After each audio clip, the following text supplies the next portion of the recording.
кому прийти на линию? В целом нормально. Да, здесь много опций. У тебя и в миде там можно убить. То шестого, да, можно гангать Эмбера. Да, поставить его в фейне, поставить линию самому фейнеру, можно прийти в мид, погангать, поконтролить ему руны, помочь, прийти в легкую, убить. Кажется, герой так себе, Void, котел, но если закрыть, то, я думаю, этого Свардара можно убить. Обычно, знаешь, на шейкере неприятно играть против всяких там клокерков, рубиков и тому подобное, а здесь у нас герои, которые не особо-то и хотят нападать на этого шейкера и искать его. Ну а что скажешь по шансам на победу? Как ты оцениваешь пики команд и, в принципе, их сил, учитывая то, что фаворитами все-таки выступают Nigma? Которые мы давно не видели, кстати. Ну, с ESL, да, с ESL. Они не выступали, а у Liquid пока что на нашем турнире статистика не самая приятная. 0-2 они начали группы. И если они проигрывают эту серию, то практически теряют все шансы на выход в плей-офф. Им нужно постараться. Знаешь, я просто совсем не верю в тролля в этой игре. То есть я вижу, что здесь единственный герой, который может выиграть доту, это тролль. Но ты играешь против Разора без Дарксира. Просто, например, если есть Дарксир, то ты как-то... Да, убегаешь просто. Без разницы тебе на этого Разора. Но здесь я не вижу, как они могут выиграть. В то время как справа есть и Разор, и Тролль... Ой, и Разор, и Void. И Void Spirit, который поспейсит. То есть, мне кажется, более сбалансированно будет у Nigma. Ну, то есть, рассчитывать ликвидом остается только на стадию лейнинга, как ты сказал, у них пик больше на это ориентирован. Да, если нужно они... постараться выиграть линии. Если они прям жестко, крепко отстоят и будут иметь там преимущество 1005 на 10-15 минуте, то, в принципе, у них есть все возможности, все шансы, чтобы выиграть эту игру. Да, но для этого нужно постараться на линиях, что у них есть из опций. Тролль в легкой линии будет, я так понимаю, с суппортом Ораклом стоять. Эту линию, по идее, майнд-контрол на Вейтспирите проиграть не должен. Посмотрим, что будет делать. Стоит троечкой. Вообще, эта доба очень сильная, если смотреть просто по героям, да. Но, как правило, такую линию ты не стоишь до 2, а пытаешься придумывать какие-то схемы. Там, не знаю, шейкер может запулить крипов или задаблить вейв и уйти помогать на другие линии, чтобы линия опушилась. Вейв и уйти помогать на другие линии, чтобы линия опушилась. То есть здесь огромное пространство для фантазии.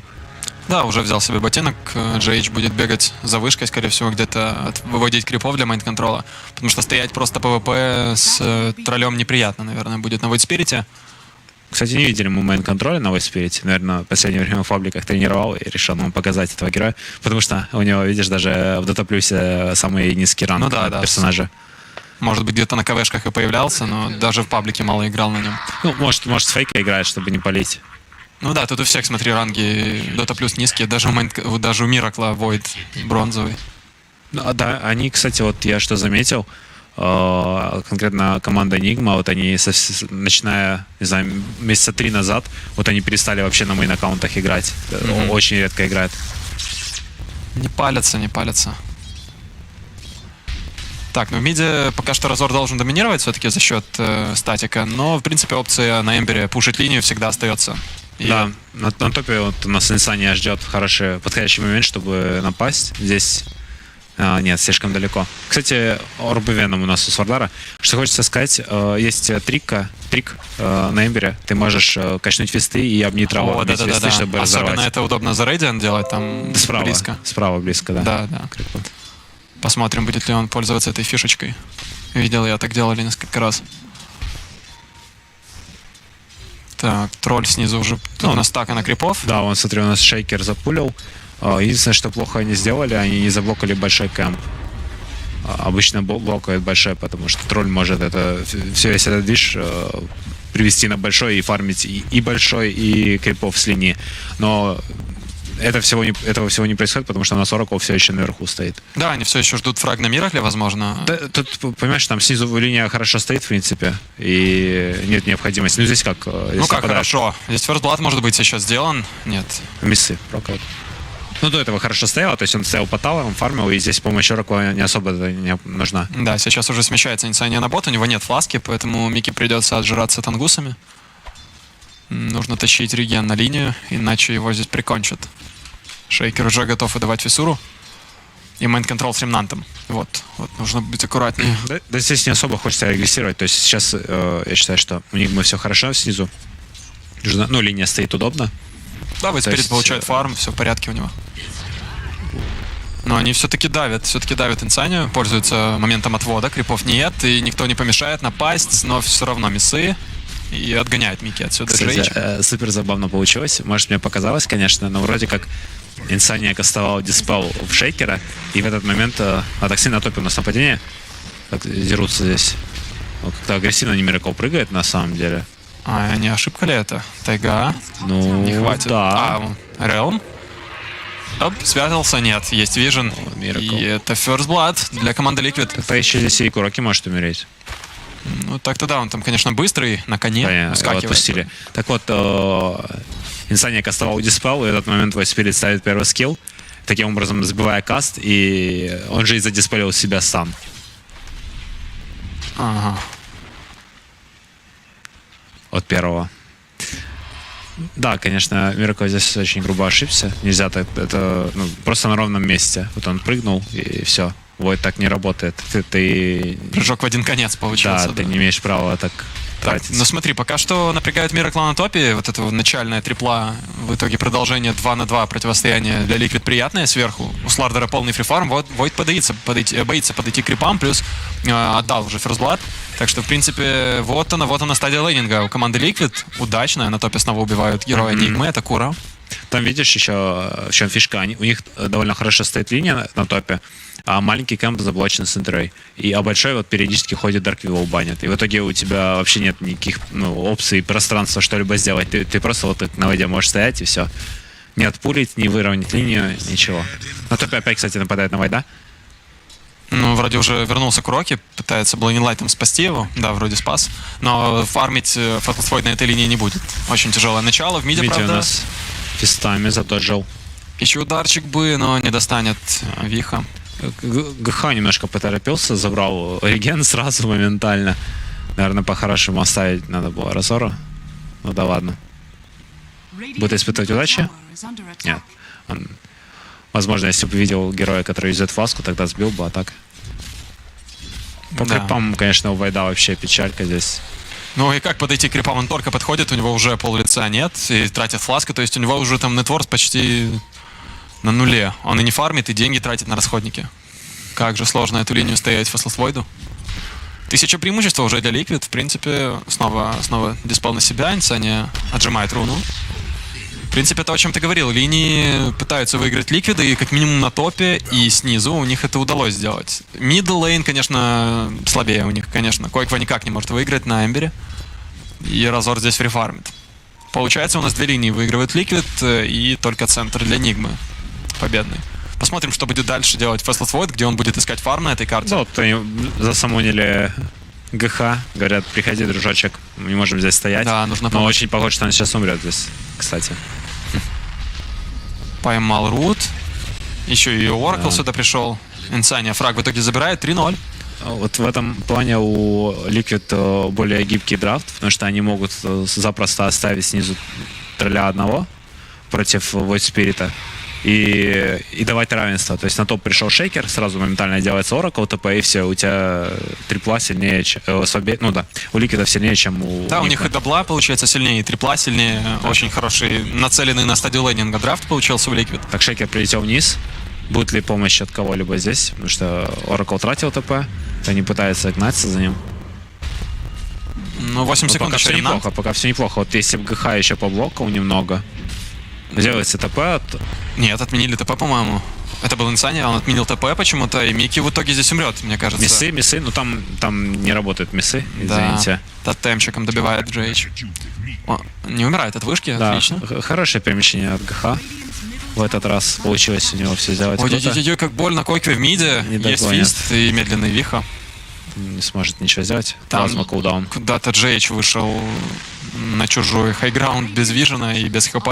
Просто получил нюк от Инсения и умер. Конечно, боюсь, это Дарквилл наделает шуму в этой игре. Сейчас герой, на самом деле, ему поменяли 15-й талант. И а что там сейчас? Плюс 40 урона с бедлама. В итоге у тебя на 15 уровне этот герой может убить любого кора один. А здесь такие коры, которые, ну, только Void Spirit, разве что с эскейпом. Войд, если встанет в руты, он не выпрыгнет. Ну да, у него один эскейп. А Разор, если без его, то он тоже так же умрет. Ну, я думаю, Разору здесь точно нужно покупать Иул. Ух ты, как интересно изменились коэффициенты. Равные просто КФ 1.87, 1.87 на карте от наших друзей из Париматч. Ну и фавориты сейчас резко уже не фавориты. Вот так вот бывает. Можете получить бонус 100% к депозиту, кстати. В описании под стримом есть баннер. Кто любит азартные игры, добро пожаловать. Так, ну что, снизу под пуш уже от Liquid идет давление на вышку. На топе тем временем находят Тайгу, у него есть еще возможность спрятаться. Там Шейкер подходит так-то. Корни. Это Разор, это не Шейкер. Ну да, тут уже легкий минус будет. Так, Виха помогает проигранной линии, даже Миракл специально фраг оставляет, понимая, что нужно камбэкать Faceless Void в этой игре. Мне очень интересно, что будет собирать Свардар в такой игре. Как бы у него 2800, топ-1 Творс, по-хорошему дальше давить и собирать, например, есть хороший билд через Доминатор, быстрый. Ну, посмотрим. Тут да, тут удобно. Купят. Потому что я заметил, сейчас очень популярна эта сборка, но зачастую бывает так, что и против тебя тоже берут доминаторы, просто твоего крипа постоянно воруют. Знаешь, ищешь там себе какого-то тролля, героев нет. Ну да, вот я же об этом говорю, что удобно. Здесь можно с доминатором сыграть. Снова койку в миде давят, отгоняют его, заставляют тратить ремнанты.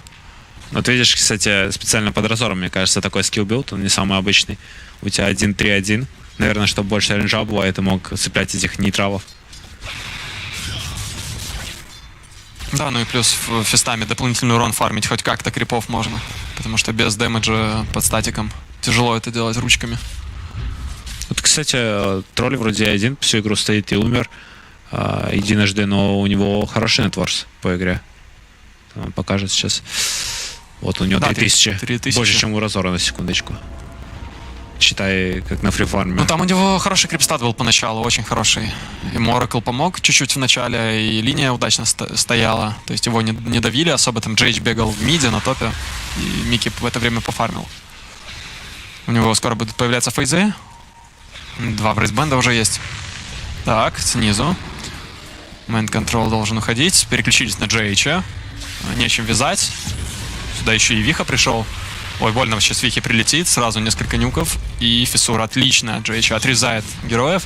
Но Виха все равно получает замедление топоры. Здесь уже и Миракл. Хорошо, с хроносферой залетает Микки. Может умереть. У него есть батлтранс.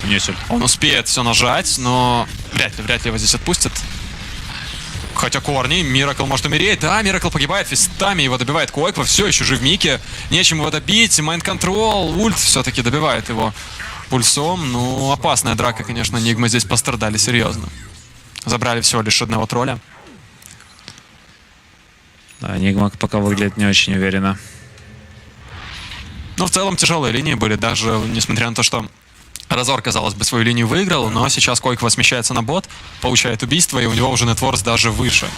То есть все 3 линии Ликвиды, можно сказать, либо отстояли на равных, либо выиграли. И все-таки Койква в миде погибает.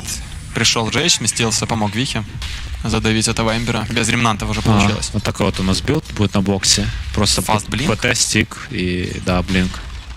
Хотят быстренько сыграть в темп, быстренько забрать Рошана с этим троллем. Да, есть Эмбер, и вслед за ним будет лететь Бокси на блинке своем. 2 инициатора, это круто. Особенно против таких уязвимых героев, как у Нигмы. Под дизейблами они рассыпаются просто моментально. Толком даже нет фронтлейнера у команды Нигмы, я так смотрю. У них этот Void Spirit, который, ну, не сможет быть танком, да, он как бы мобильный, но ловит стан и умирает. Это не кентавр там какой-то и не андерлорд, который может впитывать урон, быть впереди всех. Он их переиграл немного в паблике. Разменивается ворок по 5. Да, не самый лучший размен, согласен. Брумхендл для тролля. В целом как-то преимущество не сильно растет. Было 2000, уже меньше 1000. Куда деньги деваются у Liquid? Что-то непонятно. По айтемам пока что ничего страшного. Вот мне кажется, потому что Эмбер бегает постоянно и очень мало фармит. Но у него и скилл-билд не рассчитан на фарм. Ну да, у него 34 крипа, это печально. Первый щиточек, чайны и фисты замакшены. То есть он не может фармить, только бегать и убивать героев. Ну, более-менее получается это у него, но нетворс не растет от этого сильно. Намного приятнее сейчас крипов бить. То, что делает Виха, например, на Разоре.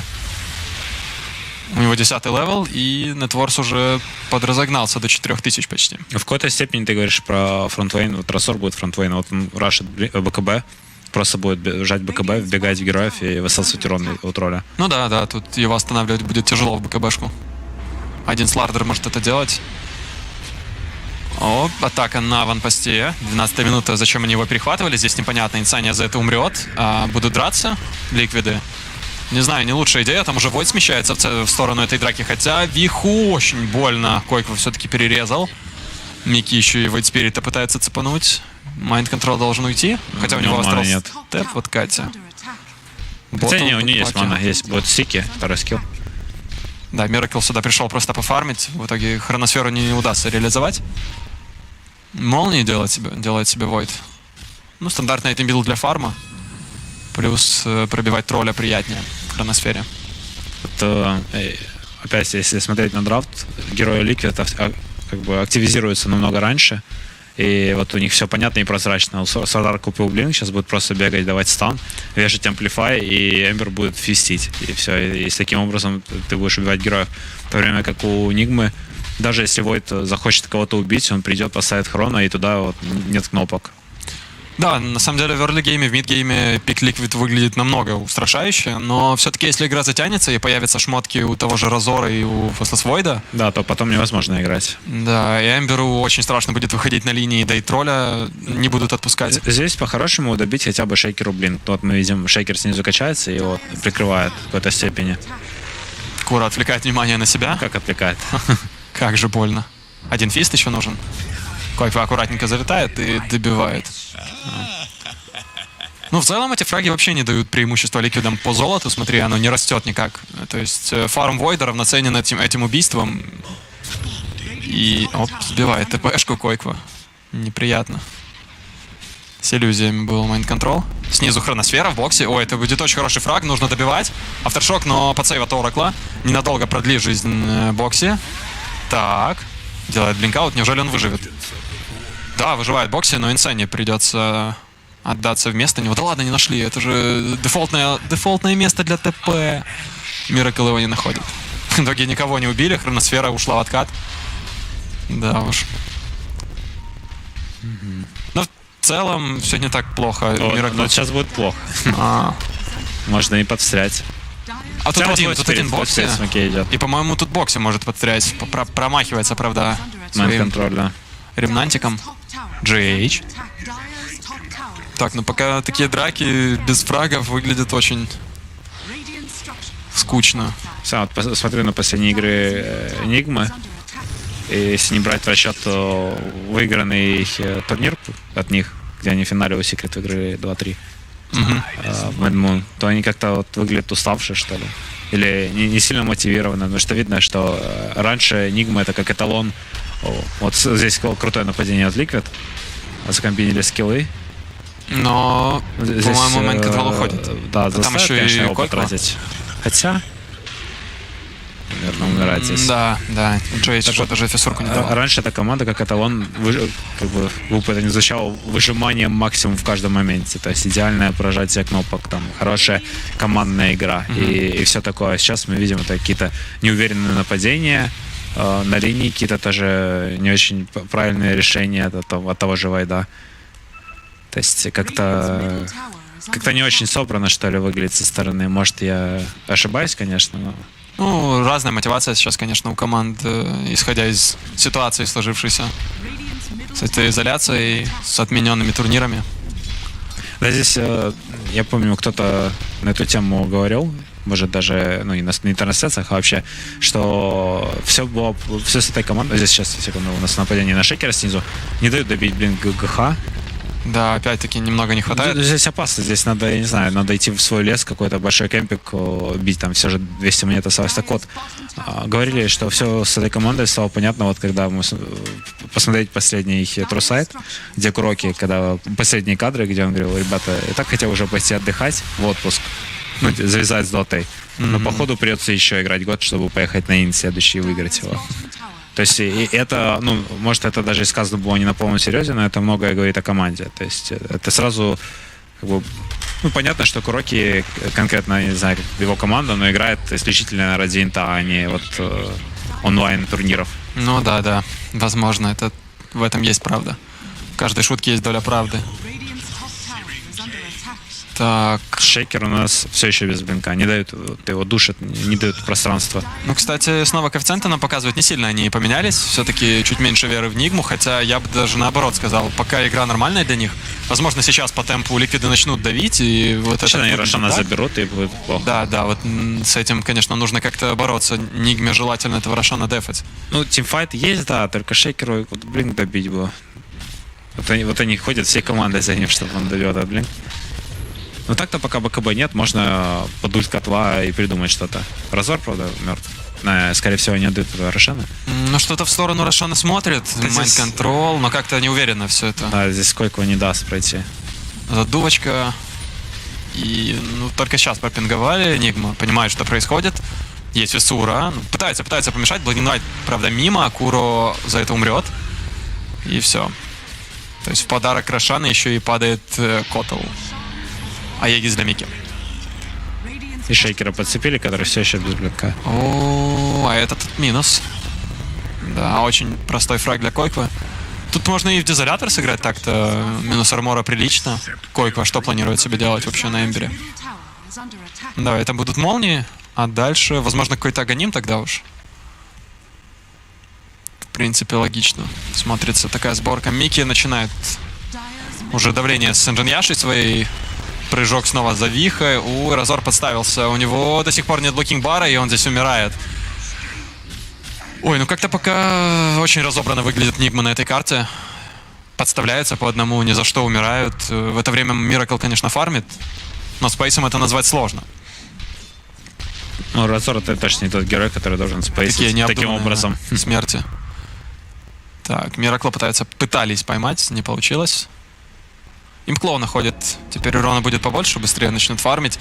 В целом неплохой нетворс показывает Миракл. И может быть эта игра и затянется в пользу Нигмы. Но Микки с этим не согласен. Микки готов сейчас пылесосить лес, ломать вышки. И еще 3 внешних тавра осталось у команды Нигма. Я думаю, с ними сейчас будет справляться тролль. Решил купить себе Малшторм. Почему-то я с тобой согласен, что здесь Дизоль выглядит поярче. Под Свардара все же... Да, там будет просто срезать сразу пол хп. Так, смог у нас Шейкер у нас с блинком, надеюсь.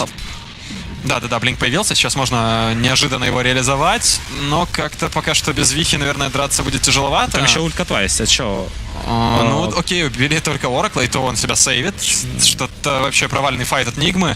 Погибает еще и Куроки. Здесь подставился GH, тоже умер. Эхослэм, он нажал? Он нажал, но никого не убили. Он нажал Воракла и Эмбера, да, я так понимаю? А Войд Фастасвой даже не пришел в эту драку, он просто фармил свой лес. В итоге его там ловят. Нигма. Похоже, это попахивает ГГ. Миракл умирает просто с одного удара от бокса. И Войд Спирит остался. Есть ощущение, что они сейчас прям ГГ напишут. Еще пару смертей. С такой игрой далеко не уехать. Пока это все очень печально выглядит. И меня прямо как-то взгрустнул, когда увидел, когда пошел фокус. Разор начал прикачивать урон у тролля. И вроде как бы и БКБ нет, но котел просто игнорирует тот факт, что нужно поставить ульт. И потом, когда Разора уже убили, он ставит ульт и не попадает ни по кому. И мне как-то так очень грустно стало из-за Куроки и вообще в целом. Я думаю... Разор не очень порадовался в этом моменте. Есть ощущение, что ребята не очень стараются или как-то расслабленно пока что выглядит на первой карте. Все-таки такой жесткий фаворит были до матча команды Нигма. А сейчас, видимо, ребята отдыхают. Или с чем это связано? Возможно. Я, кстати, есть у меня в Дискорде каналы, где ищут скримы профессиональные команды. Вот я не видел ни разу, кстати, за последнее время, чтобы Нигма искала скримы. Возможно, они, конечно, в личке где-то с кем-то там списываются и все такое. Но разок, я думаю, я хотя бы увидел. Но нет. Возможно, они тоже не тренируются. Да, возможно. Так, ну что, Агоним будет все-таки дальше появляться у Эмбера. Да, по плану сборка в такого мобильного, максимально мобильного Эмбера. Следующим айтемом можно и Шиву там прикупить против Физрона. Fast Void молнии хочет купить, бегает Miracle на карте, ищет фарм, где-то получается фармит, где-то подставляется, умирает. Но в целом пока что хроносферы не было уже давно. И дабл дэмэдж для Эмбера, я думаю, станет зеленым сигналом светофора для начала нового файта. Тем более, что Аеги все еще у тролля, насколько я понимаю. Да, он его не потерял. Да, Башер уже почти готов. В то же время ликвиды вот они как-то не торопятся особо. Они взяли Аегис и фармят просто. Вот даже сейчас, если мы посмотрим, у нас один тролль наверху и 4 героя снизу вот просто стоят, ничего не делают. Можно было бы их поймать здесь, легко убить через ту же хроносферу. При том, что преимущество сильное у Liquid, я считаю, все равно Nigma идет раз. Ну, наверное, пока БКБ нет, надо пытаться что-то сделать. Так, у нас эхов блинкаут будет. Но не факт, что он выживет, урона много впилили, Инсани уже умер. Вот тут хрона по 3 можно поставить, но там сейчас стан прокнет. Ставит хрона Miracle бедламом, обивает его Тайга, господи, как неприятно. Виха прыгает отлично, Бокси, это -4. Выжил все-таки Бокси, да, в этом ультимейте Оракла, и на развороте доставил неприятностей команде Nigma. Ну, похоже, это был файт последней надежды, и надежда умирает вместе с шансами на победу команды Nigma. 15% было, и сейчас, наверное, будет еще меньше. Да. Форстав еще у Тайги появляется. Ну, Микки доволен. Аегис выпал, но реализован он неплохо. Вообще быстро среагировали Liquid. Ну, мне на самом деле не особо понятное действие. Оно, знаешь, как от безвыходности, безысходности, что ли. То есть они идут на Аегис, не видя героев, и нападают в этого Сардара, а там уже Оракл стоит за ними, и еще и 2 героя. Возможно, Liquid прочитали эту ситуацию просто. В общем, пока все печально для Nigma. Как-то грустно. Ну да, хочется уже, наверное, смотреть вторую карту. Я думаю, команде Nigma так точно. Бывает такое, знаешь, что фаворит на первой карте расслабляется, и как-то, может быть, сейчас они должны разозлиться после этого такого поражения неприятного. Хотя, конечно, еще не проиграли, но шансов очень мало с такой игрой. И там уже БКБшка появляется у тролля скоро. Эмбер себе Аганим докупит. Айтемы очень серьезные. Оракл всегда на подсейве против Вайда, в принципе, это хорошая. Опять Liquid нажали смог, хотят напасть. Ну вот от них нападение выглядит гораздо профитнее, да. Все, тут он прыжок в один конец, по-моему. Miracle погибнуть должен. Да, корни отличные. Умирает. Ну что, хроносферы нет. Остается еще одна внешняя вышка, да, у команды Nigma. И сейчас за ней ликвиды отправятся вниз. Виха с БКБ. Лотус себя хочет приобрести. Ой, он там подставился под дэмэдж тролля. Стер его Микки просто. Вот тебе и тролль против разора. Ну да, когда такой нетворс, тут уже не важно. Статик линк, 1-2 статика, не важно. Там так работает, что если прокает либо баш, либо сетка, сразу жмешь ульт и все. Да, шанс в целом неплохой. Пытается, конечно, крип скипать у нас Void Spirit, но здесь пару крипов есть. Если что, еще и глиф нажмут, по идее. Ну, вот он, заход на хайграунд, 25-я минута. Хроносферы еще нет. Сколько там, через сколько она откатится? 3 секунды, но что вносить в эту хроносферу некому урона. То есть то, о чем мы говорили уже... Тут, знаешь, проблема даже не то, что... Ну, сейчас уже новая проблема в виде Оракла, который стоит за спиной, у которого, на секундочку, 4000 нетворс. Слишком много. Да, точно кого-то будет сейвить. Да, надо посмотреть, что там по шмоткам. Майнд-контрол крип скипает, я так понимаю, за это может умереть. Бокси за ним. Астрал степ 1 остался. Майнд-контрол, 1, 2. Краш-баш. Очень больно, но все-таки может попытаться еще выиграть время. Пытается, конечно. Хорошо сделал, да. Мне кажется, в какой-то момент показалось, что там все уже конечное. Ну, выигрывает время, конечно, Nigma, но пока что все это выглядит очень печально. Хочется, конечно, чтобы они нас переубедили, показали какой-то красивый тимфайт и камбэк, но как же все тяжело на этой карте для них. Там ТДшка. Репейр-кит падает для Эмбера. Ай, жаль, не для Nigma сейчас. Это могло бы немножко спасти им ситуацию. Поддефали бы чутка дольше, игра бы затянулась. Шансы бы увеличились, но репейр для Liquid. БКБ Void себя планирует покупать. Но мы заметили, как в прошлой хроносфере у Миракла закончились хп из-за бедлама. И тот самый бедлам уже, по-моему, 15-го левела скоро будет с тем самым талантом.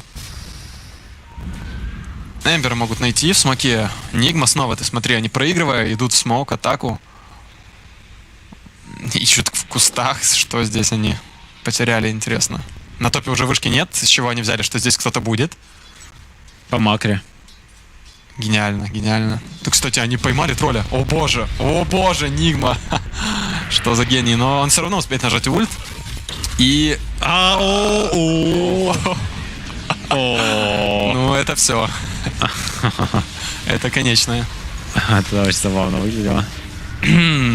Пожалели хроносферу, в итоге дали ее в крипов. И погибает у нас Инсайня, конечно, но и Вику тоже потеряли. 3 героя в таверне у Нигма. Мы тут говорим о шансах на камбэк, затянуть игру. Ну, такой, на самом деле, гениальный мув получился от Нигмы изначально, что они прочитали этот подход тролля, но, опять же, дальнейшая реализация без комментариев, я думаю, можно пересматривать этот реплей. Так, майн-контрола гоняет снова в боксе. В прошлый раз удалось идти, но в этот раз никуда не уходит майн-контрол. С байбеком, конечно, но отправляется в таверну. Мидл лейн будет падать. Да там просто дизейбов не хватило этого тролля, у него все же сия. Может, не знаю, зачем они пожалели хроносферу, можно было сразу ее ставить. Да, может и стоило, но они думали, что они убьют все же 5 героев, бьют одного героя, еще и шейкер дает фулл прокаст. Ну да. Сия спасает. Снова такой момент, 20%, казалось бы, не так уж и много, но я так часто вижу, когда вот не хватает этих 20%. Против шейкера это на самом деле весьма критично. То есть у шейкера там, если посмотреть, у него стан на 1.6. Получается у тебя 0.6, 0.9, 1.2, 1.5 получается. И в общем, для прокаста, для всех анимаций тебе нужно, чтобы максимально был герой. В общем, если у него хоть немного есть статус резистенса, то ты... Продлить уже не получается. Да, ты не можешь его зачинить станет. Да, очередной рошан для Ликвид, Аегис у Мики снова, и в этот раз еще и сыр достанется Эмберу, я думаю. Аганим почти готов, сыр пока что у тролля. Не делится он, жадина. Нигма захватили аванпост. Ну, вроде неплохие мувы по карте делают, и что-то, ну, выглядит как стандартный фаворит. Попытки. То есть такая типичная игра от Нигмы, но с моментами, когда что-то не получается. Смоки Ликвида. Нижняя Т2 вышка еще стоит, ее бы забрать перед тем, как заходить на сторону, но они прям в наглую идут на Т3 вышку. Миракл пытается дофармить тщетно свой блокинг-бар, пока падают его тиммейты. Кура умер, байбекается тут же.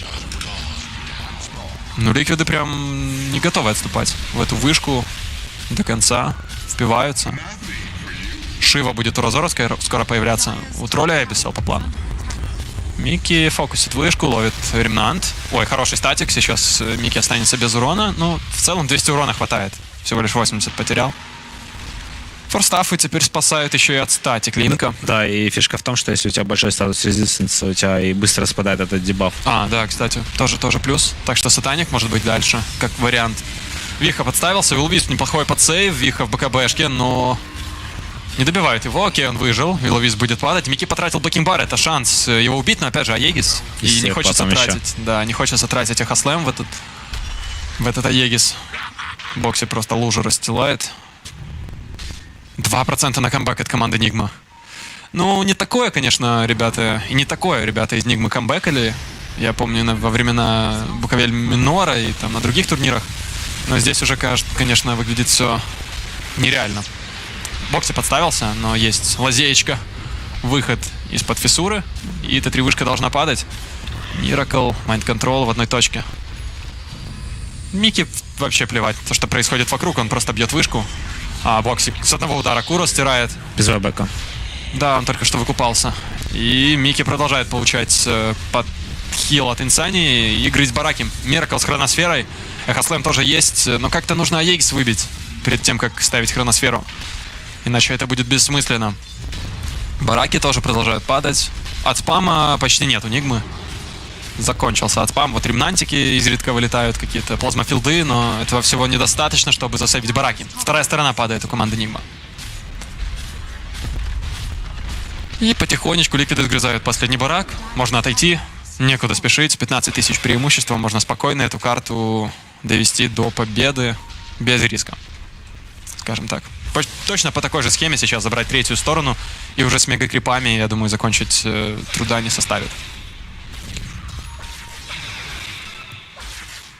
Что нужно сделать Нигме для победы в таких случаях, спрашивают, наверное.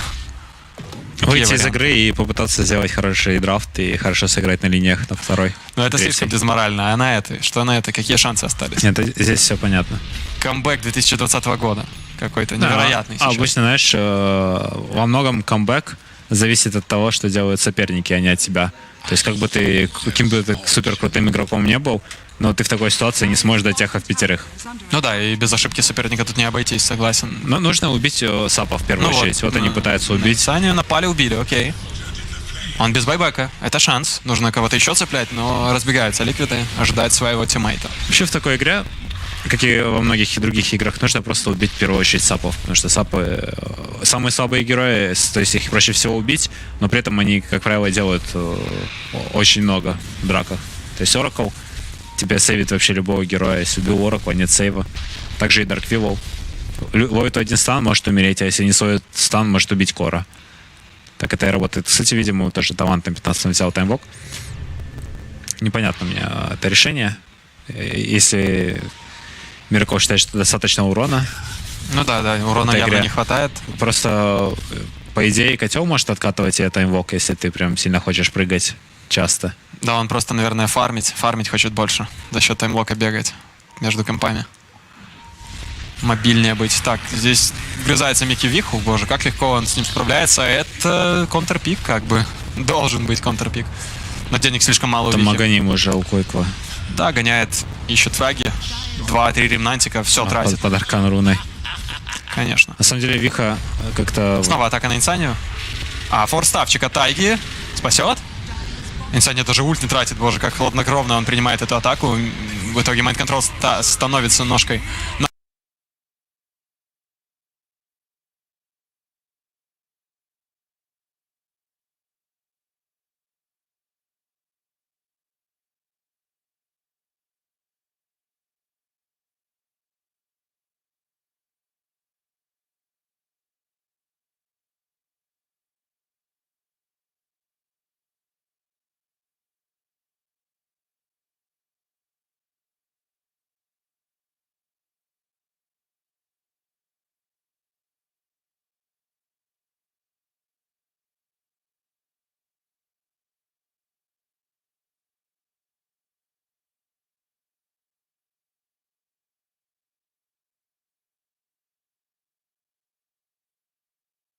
Нарут умирает, Джей еще тоже убили.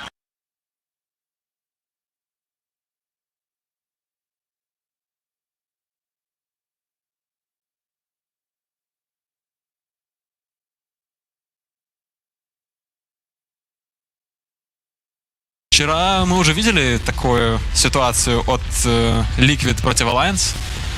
Но будет ли это повторение вчерашнего дня? Или же все-таки доведут до конца? Что скажешь? Не знаю, мне кажется, во многом будет зависеть опять же драфт. То, что я вначале сказал, что сбалансировано на первое, скажем,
rip them through again. So there's literally 2 options they can go for, and they go for Batrider, which is mobile mid hero that can run over your heroes. And I think You think you lane him mid, right? yeah, for sure. I think Nigma, they've gone back for their drafting style of the WeSave tournament, where they have heroes that can blend well in that 10-15 minute mark. They can, if they outplay you, they can control the game. My only fear is simply you have a Batrider who's going to have a free time mid. He can set his own tempo individually.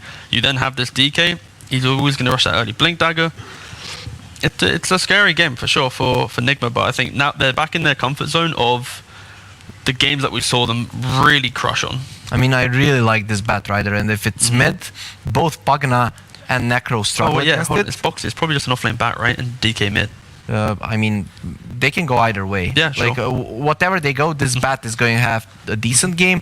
This DK is going to have a decent game. Troll also seems like it's going to have a good time. But are they going to have a good enough laning phase to actually snowball like the last time? Yeah, that's why I'm still kind of more shifting towards Nigma, because I think Liquid are pretty much very reliant on their Batrider setting the tempo, because their support geo isn't as aggressive. So if Nigma just leaves their laning phase and bunch up, then it's going to be very hard to deal with them, because Troll will be recovering his own game. Well, Nigma definitely coming with a more out-of-the-lane swinging type lineup, and we'll see if they can actually even up this score and need a game 3, or if Liquid can, more early than the last tournament, get a win series in.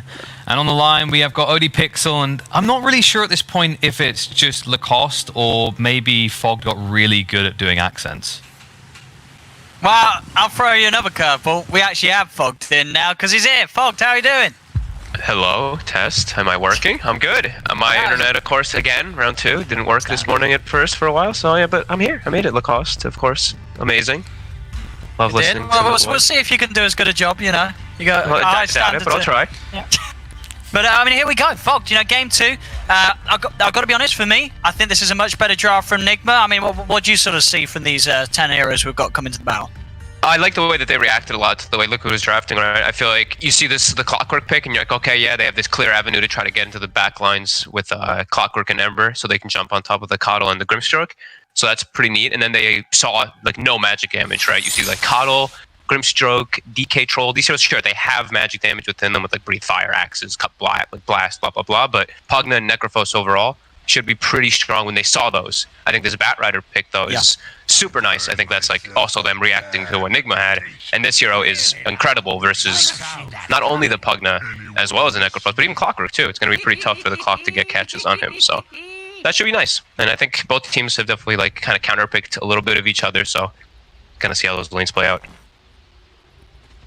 Yeah, for sure. It's definitely at least Nigma's lineup for me. It's these heroes, when it comes to sort of plays by their towers, they have so many heroes that can react, you know, TP and actually have quite a good impact against any sort of offensive maneuver that Liquid try. You know, if we see sort of Boxy maybe seizing an opportunity to chase down heroes with the Firefly, Nigma have these heroes like GH can come in with the Cogs, or Kuro with a Sinister Gaze or a Shield, and suddenly sort of turn it around.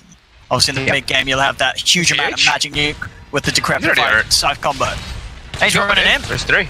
They get the blast on Tiger. There is 4 heroes now. Boxy will turn up, and that will mean they could turn, and suddenly that battery assault is a whole lot less scary when it's being shared between 4 heroes. GH will attempt to run. I'll get a few stacks make him work for it a little bit. Yeah, Boxy should be able to finish this though. GH could try to hide and TP out, but it would be a bit of a risk, and yeah, no chance of that happening with Boxy keeping vision on him. As First Blood will go to the bat, and Boxy will go to the mid. So as the panel we're talking about, it is going to be a mid bat, but just switching up the roles a little bit. Liquid Boxy to play the mid bat, and Quakefer to be taking the DK to the off lane. I like this lane setup. I think it's perfect. I think panel has mentioned it for good reason, and I think your DK, like, you're fine with this. You're fine being bottom versus Ember and Lich. There's a lot of magic damage that can't come out with him at like level 2 and level 3. Could be the one concern for Quakefer if he's just too far up. But I think the Batrider made it. They prefer having Boxy having the best game possible. Set him up to just be the king. They're doing a good job of punishing Quakefer whilst he has this level 1 Dragon Tail, no passive, no regen, no protection.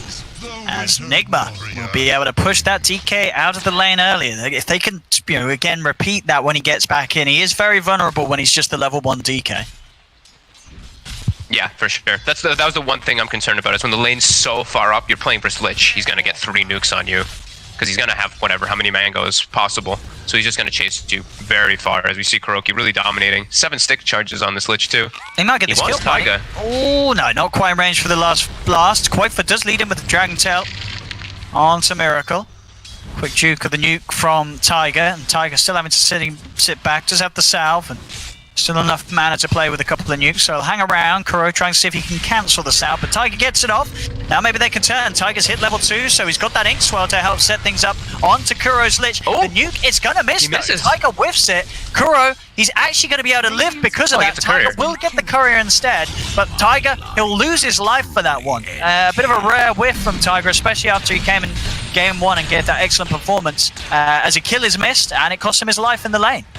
We allow the melee misses on the Grimstroke nuke, because it comes up from your side sometimes, so it's like, you just miss it right there, but... Oh, Miracle. I mean, Hey, he got the kill! He got the kill! That's a worth. He's going to say that's a worth. He may... Is he going to live? He's got chains. He's going to be able to run it. There's a nuke up in a few seconds. We'll see if Taiga wants to try and chase for this one, but there's the backup of Kuro coming in, drawing Taiga's attention away from Miracle. Miracle will have the slight chains combo back up in a couple of seconds. Taiga plays it safe and gets back. Miracle coming forward once more. One nuke alone won't be quite enough, and even if he attempts for it, Taiga Miracle can look to dupe with the slight combo. And I say that, I mean, Taiga.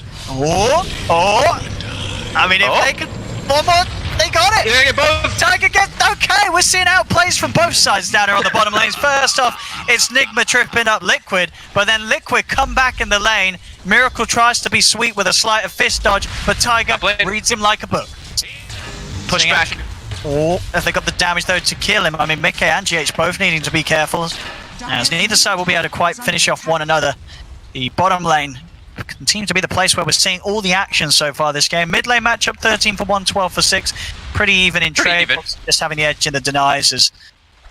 I mean, in this lane, like, as the bat, is there ever an opportunity to kill the Necrophos, or as a Necro, you're always playing in a way with your one charges that you're never going to leave yourself open to be dove upon by bat? I think for the most part, you're the one pushing the lane in as a Necrophos, because Bat does not really have that same element. Like, your Firefly's super long cooldown, so you're pretty much always having a bad lane positioning to go for those dives. It is possible if your Necro steps up a little bit too far, if there's a surprise positioning that just you're too far up, but for the most part, you expect these players to be a little bit more careful with that. This top lane, though, is really funny. I think playing Clockwork versus misses is one of the funnier things, especially like a knockback, too. You can't kill your cogs sometimes. You're just stuck inside of them, like Whirling Axes plus Blinding Light. Or he just gets bounced out of his cogs, so... Definitely what the panel was talking about is happening. As mid. In the river. Sort of a movement for the 4-minute room. Both sides getting unlucky there with their mid movements, and it is down bottom. Taiga protecting it. It's going to be denied by Kuro. Will land the Inkswell and the nuke onto KuroKy. Kuro pops the stick charges. Boxy's trying to continue the chase. A couple of stacks of napalm are there. But Boxy's on the low ground with no Firefly. And Kuro will be saved by the Death Pulse heal of Weeha. There's a lot of action focused around this mid lane with both teams' supports moving over here, mirroring each other's matchups. Leaving this bottom lane in a 1v1, Miracle versus Quaitha, 14 for 5 against the 9 for 5. Miracle still just getting the slightly better trade of farm down here. That is the worst last hits I think I've seen on one of these lanes in a long time. They both have like 3 last hits a minute or something on each of them, maybe even less. Just a battle lane. I was going to say, they've just been hitting the heroes to start this one off. As Cole will fall, can they get Mickey? The blast is there, Mickey. Of course, not quite, well, not anywhere near the level 6, only level 4, of course, at this stage, with the way they've shared the XP. So 2 quick kills for Nigma, and bounty runes will be picked up top. Mind control able to get across. Oh, KuroKy, no, his ward, deny it. Oh, he gets the, wait, what? Really now? Take out the gold anyway, he missed it. He didn't get it. Wait, what happened? I didn't catch the word. Top of the sentry ward placed before KuroKy placed the ward, and he went to deny it, and I think he didn't get it in time. I saw Coddle get the 121 gold for it. Oh, Mickey. Again being focused, Kuro trying to get in with the blast, but Mickey's too deep, they won't dive any further. Bottom lane. They're applying a lot of pressure, though. That's pretty nice. Slowing down the troll, which needed to happen. Like you see, Mickey was all the way leading CS. I think this is a really good move actually for them. They're just parking Miracle bottom by himself because he's like, okay, he's pretty safe because he's got this. I say safe, getting gone on right away, but He's playing around it. Oh, yeah, he's going to try and go aggressive on Tiger with the rest of that Flame Guard. It is level 3, so a decent amount of protection, but it will finally end. He's got a sleight of fist, but he hasn't got a chains, and he's not going to even be able to dodge the brief fire. Miracle just ends up getting walked down by the two of them. And Quakefir's going to have suddenly a big smile on his face, as this will give him the space to equalize the CS down and close himself in towards that level 6 on the DK when he can start putting some serious pressure onto this safe lane tier 1. Pretty interesting to see him go for that too. And mid.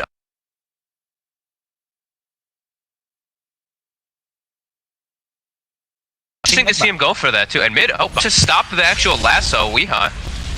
Has been shielded. There's a lot of stacks. Will respond with a stick charge. Boxy salving and bottling up. He still wants to keep those stacks going on Weehaw. Gets back in with the remainder of the Firefly and will get the kill. Nice play from Boxy. Gets the kill. Also forcing Nigma to try and hold off with the use of that Reaper's Scythe, but they popped it. So a decent cooldown out of the game for 100 seconds on Weehaw's Necrophos because of that play from Boxy. I love the way he played that too. Right, like he knows he has the haste, he knows he has all this, but he actually like salves and comes back in too, just that extra regen. Really nicely done. Perfect timing. His Firefly was just ending. Yeah, he's on track to hit a good timing indeed for the bots this game. I mean, top net worth at the moment, Boxy. He's done very well in this mid lane. Weehaw comes back into the game and he moves down to the bottom to try and get something going with Miracle. They don't have the Scythe, but they shouldn't need it for Tiger. So they shouldn't need it. Tiger is still alive. Miracle backed off, feeling confident that the kill was finished off. They should certainly still get it. Tiger's going to do his best to juke. Does get the full use of the salve up, but surrounded by the three of them, he will finally fall. Takes him a little longer than maybe it should have, but they do get the kill done. Alright. Haven't really checked this out either. Gonna look inside the enemy, I say enemy. Wow, Nigma fanboy here. The liquid junk. Dire's always enemy. Insania doing his typical stacking as Coddle, and now he's getting scouted out by GH. So that will be kept tabs of. I think Boxy might just go clean them out pretty soon with either Mickey or something, just because those are gonna get contested pretty soon. GH is still hanging around. Mind control is going to be brought over, maybe to try and clear through these stacks with the blast if they can get in. Mickey's also ready to get involved. He's hit the level 6. He's got a full wand ready to pop. 20 charges available. Instantly Boxy's in with the lasso to cancel the life drain. Mind control dragged down to the low ground. He will fall, and GH, he's still going to be in trouble as well. Has got the cogs to push them back, but Boxy has got an insane amount of stacks there. GH will go for the smart play, uses the TP, actually cancels it as he realizes Boxy's not going to push on. And with that in mind, GH can stay on top of the map. Bottom.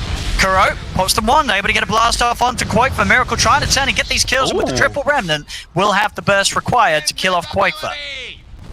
Not quite enough to go for Tiger. Back in the jungle up top, Weehaw. He's trying to take these stacks away. He is getting a lot of stacks of napalm on him in response. The stun there from the center causing issues. Weehaw tries for the TP out, will make it. The damage from the Firefly not quite enough to kill him. GH will be turned towards, but Mind Control's there ready with the backup. Insania revs up a Duke, doesn't connect. Mind Control will hold the wave close to the towers. Now with this movement, he can try and put some pressure onto the tier 1 middle of Liquid. Sneaky gank bottom. Look at Tiger's positioning right here in Miracle. Goes for the sneak him. The lead in with that silence. And Miracle, he's got a sleight of fist, but he hasn't got the mana or a remnant to jump to. Another clean kill from Liquid onto the safe lane Ember. Love that positioning there by Tiger. GH, he's on top of Mickey. Mickey's still got the ult to rely on. Does pop the ult. He's been drawn towards GH. The Decrepify will now end, so he can actually finish off the kill. Does die himself for it. Boxy, Inkswell looking to get in position to stun the two of them. Finally dies there to the Netherworld proc, and Weehaw will be able to come in and clean up Tiger with a Reaper's Scythe. Nigma will take the advantage in terms of kills here, pushing Insania back behind the tower. See if they can do anything with this time or whether they've cleared off a few. They will be able to move around, take away a little stack from Liquid, so more farm into the pockets of Weehaw. Going straight for the Lotus Orb, it seems, this game. A lot of singles target, lockdown, silent stuns from the lineup of Liquid. So that Lotus Orb going to solve a lot of his problems when he wants to run straight into the front of the fights. Yeah, definitely needs ways to just like guard himself. They're going to need a lot of different little protective items, especially for the Necrophos and the Pugma, because this bat's going to be some problems. But speaking of bat, Boxy, he straight up just walked in an attempt to drag Kuro away from the rest of his team, and an overly aggressive play from Boxy. Did not read the map and realized that there was that much backup, despite how close they were to Kuro. A very ambitious play gets shut down immediately, and Nigma, off the back of that, can look to try and finish off this tower. Miracle already hovering in the neighborhood, seeing if he can find a catch behind it. If Insania or Tiger do go too far forward, Miracle wants to head in with the phase boots, jumps up towards Insania. Insania should fall here unless he wants to drop the ult. No, he doesn't want to waste it. He'll let himself die. No way that they can turn things if he does commit with the Ignis Fatuus. He'll let himself go. The tower gets taken. Nigma, they're just able to play so much faster this game with their draft in comparison to what they could do in game one, and we're seeing it here. Miracle already getting way more involved as this Ember Spirit. The urn is done. You can expect to continue to see this pace of play come out from Nigma's lineup. Absolutely. Yeah, I think this is the draft fits them so well, right? It's this constant fight. You're not really waiting for much of anything. You have Pugna to naturally just force these towers in every single time, as we see My Control immediately go toward top. They even were trying to like super aggressively play into the enemy jungle, even though that's so scary versus this lineup. Like you're playing versus like Batrider, Coddle into these like kind of big areas where in your jungle, and you can get caught really easily. But they just force the issue so hard now that they're gonna get 2 towers out of it. And evening up the game pretty nicely. 12 to 10, lots of action. I'll be able to get tower denied down bottom too. Miracle. He's going to try and play onto Quoipa for this one, protected by the Frost Shield. They'll turn with the Inkswell, and into the Ignis Fatuus. That locks him down perfectly into the silence. They don't quite have the damage to follow up, so Miracle will be fine. And now Quoipa, he's caught in the cogs. Miracle still with 3 remnants to play as he jumps towards the backlines. The Slider Fist into the Reaper's Scythe, enough to cut down the DK for 45 seconds. Chains connection onto Tiger. GH continue to move forward with Weehard. Tiger will get left behind in the trees, but he goes for the TP out. They've got nothing to cancel it. Tiger is able to escape, leaving the only casualty to be Quoipa. That is still more than enough of a kill, though, for Nigma to push on with their numbers and start to eye up that third and final tier 1 tower. So looks like it's going to be a tough game for Quoipa. I feel like he's just going to get Reaper the whole game. They'll get decrep into a Reaper for a lot of the times when he does step up, because he's their front line. You look, and he's really the only one who can for the time being until Box. He does get this Blink Dagger to get the initiations, and he's gone for the bots. So I think just getting in and starting the fights right now for Liquid is really difficult if the full numbers are there. It's 5v5. Nigma should be able to get a better initiation and catch with their heroes. And now they're going to get another tower. So 3 towers in the span of what, 3-4 minutes? Yeah, they're pretty playing good pace right now. Incredibly fast. And their lineup, it's just so strong right now. You know, last game, Nigma, they had a huge error in terms of having any sort of damage. This game, they've got an abundance of it. You know, this full magical lineup, amped up beautifully by the Decrepified Pugna. You know, they can just go in on any time. With the numbers, they get the kills. Miracle, though, alone, having a bit of a poke. GH will be able to come in with a hook shot and kill off Insania, but Miracle is dead. And now GH, he's gone in a little too deep for it. We know Miracle likes to go for these greedy, deep plays, but this is one that really doesn't end up with a happy ending for himself, as both him and GH are drawn to their death behind the tier 2 that Miracle tried to jump in behind. I guess he was on the, because he didn't even use a remnant to get in there, so I guess he was on the high ground when the Coddle walked up initially. Very aggressive play. Forced a lot of reaction, but yeah, not worth it this time, as he gets both of them killed. Lanes are still always pushing out, though. That's Enigma's doing a really good job. I'm seeing every single time their lanes are always forcing into Liquid's side, so see Liquid immediately start running to lanes to try to push them out. So Enigma right now can dictate the pace of the game really nicely with the way that their positioning is. As we see, immediately, no hesitation, they start running into Liquid's jungle. The chains just set things up. Kuro can't quite get in range for any follow-up catch, so okay, we'll be able to walk away.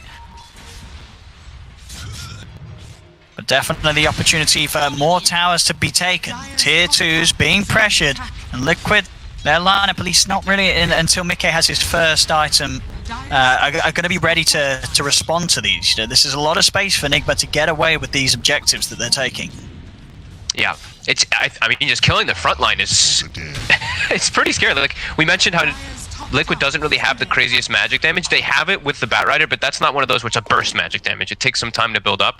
They're playing versus heroes that can absorb all of the physical damage very easily, as we mentioned before, like Necrophos, Pugna, and even the Ember Spirit. Like he just pops his Flame Guard and he absorbs all of their magic damage that they do have, and then he's kind of just chilling with an Ice Armor from the Lich. So right now it does seem like Nigma's got a pretty good thing going for them as they get another tower. seeming tough for Liquid to really catch a fight, catch a break in these last few moments. I mean, at the moment they're just trying to hold things off, make space for Mickey. You know, he's the man that needs to carry them. They'll lose their call outside of the base. Insania found it's more easy pickoffs for Nigma to find that they can transition into another tier 2 tower. They just continue to eat up the map faster and faster. Nigma getting less and less time to really get their cores online as Mickey still tries to finish off this S&Y. And you know, Nigma, blink now, but they're going to start poking at high ground. Yeah, we see Liquid Boxy has the blink. I think Koikva's about to have his too. So now Liquid will at least have a form of initiation, at least be able to maybe drag someone out of position. But yeah, Nigma's they're already beating on high ground. We already see the Lotus Orb finished up as well for Weehaw. He's got the pipe queued up next. There's a jump. The Boxy he's able to get. Looks for the mind control Pugner, drags him in. The Ignis Fighter is catching the fourth, and with the Inkswell and Boxy, they'll finish off one. They'll try and chase for more. The Chain Frost only bounces out a couple of times. Boxy, he's going to be certainly looking to try and chase this for more if they hang around, but they won't. Nigma backs right off. Without the Pugner, they don't want to try and force high ground without the full roster alive. And that'll happen. That's a blink reveal from the Batrider. I don't think Nigma's like too taken back by this one here. They still have good positioning. We see top lanes pushing in, mid lanes pushing in, bottom's the only one they really need to address. So they're continuing to play in the enemy jungle for some time here versus Liquid. But now they know. Now they know that the blink is finished on the Batrider. They should have a good timing on when that lasso was used, so they should feel pretty safe for the next few moments. And immediately, they can actually just bring mind control to the outpost. Not even any slowdown. Immediately go back toward top to beat on the tower. Koikva also used Dragon Form, so they won't have that too. See it, Boxy. Is able to slow him down enough. 30 seconds into that lasso again, though. Miracle. Poke onto Insania on the side. We are trying to move in. The tower falling low. Liquid, can they slow this down enough? Mickey continues to just play the opposite side of the map as he should, just making sure that he's farming as much as he can whilst Nigma's pushing in. But there is going to be a point where his team is going to need him to get involved if they want to stop losing the buildings. As the tier 3 is down, Nigma's starting to take these racks. They're focusing the melee, of course, and they're not showing any signs of stopping. Mickey now will TP back. He's pretty much got the SMY done yet. He sells the Quelling Blade, so he has got his item out. Still not an easy game for Troll. They have a lot of counters, as we've talked about, Nigma. Yep. Lasso is at the ready. Now there's you see Weehaw's putting that Lotus Orb on top of mind control over and over again, because he's actually the one who's doing the most building damage in every single one of these situations for now for them. They're just really wanting to make sure that he's protected. They've got all the heroes back at the base, so their lanes are starting to push in a bit. They're going to back up on the side of Nigma, push those out. Did they leave a remnant in the area? They did. So Miracle goes bottom, leaves a remnant inside of Liquid's jungle so he can rejoin, and they're kind of leaving together still. Pushing mid out together, making sure nobody gets caught out by that Batrider. I like this move. It's much more coordinated play this game 2 from Nigma in comparison to what we saw from game 1. They just have, you know, because they were able to have such a more solid start from the off, they're playing to their timings. They've got a clear way that they want to end this game. And it really is just all on Team Liquid to try and find some sort of way to slow them down. They have got that blink, as we say on Quakefor. They've got that dual initiation. They do have the combos, you know, Soulbind into Lastos, Dragon Tails. It's a huge amount of lockdown. Damage is still going to be the main.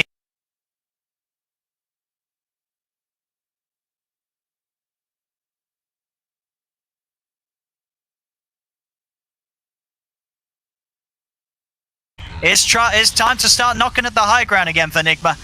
Koikva's trying to push this out as far as he can. He's even blinking past. Look at this. He's trying to get the next wave to try to slow them down. Nigma knows this is their time. Going for this rack. So we see Miracle's actually setting up to try to catch Koikva, it's looking like. Same thing with GH. Also, I just noticed there's an urn and a spirit vessel on Nigma, so they did double up. Oh, they did double up? Yep, Miracle has spirit vessel. GH bought an urn recently. Radiant are scanning. Okay. I mean, I guess they're winning, so, you know, whatever at the moment. Yeah, not sort of your standard.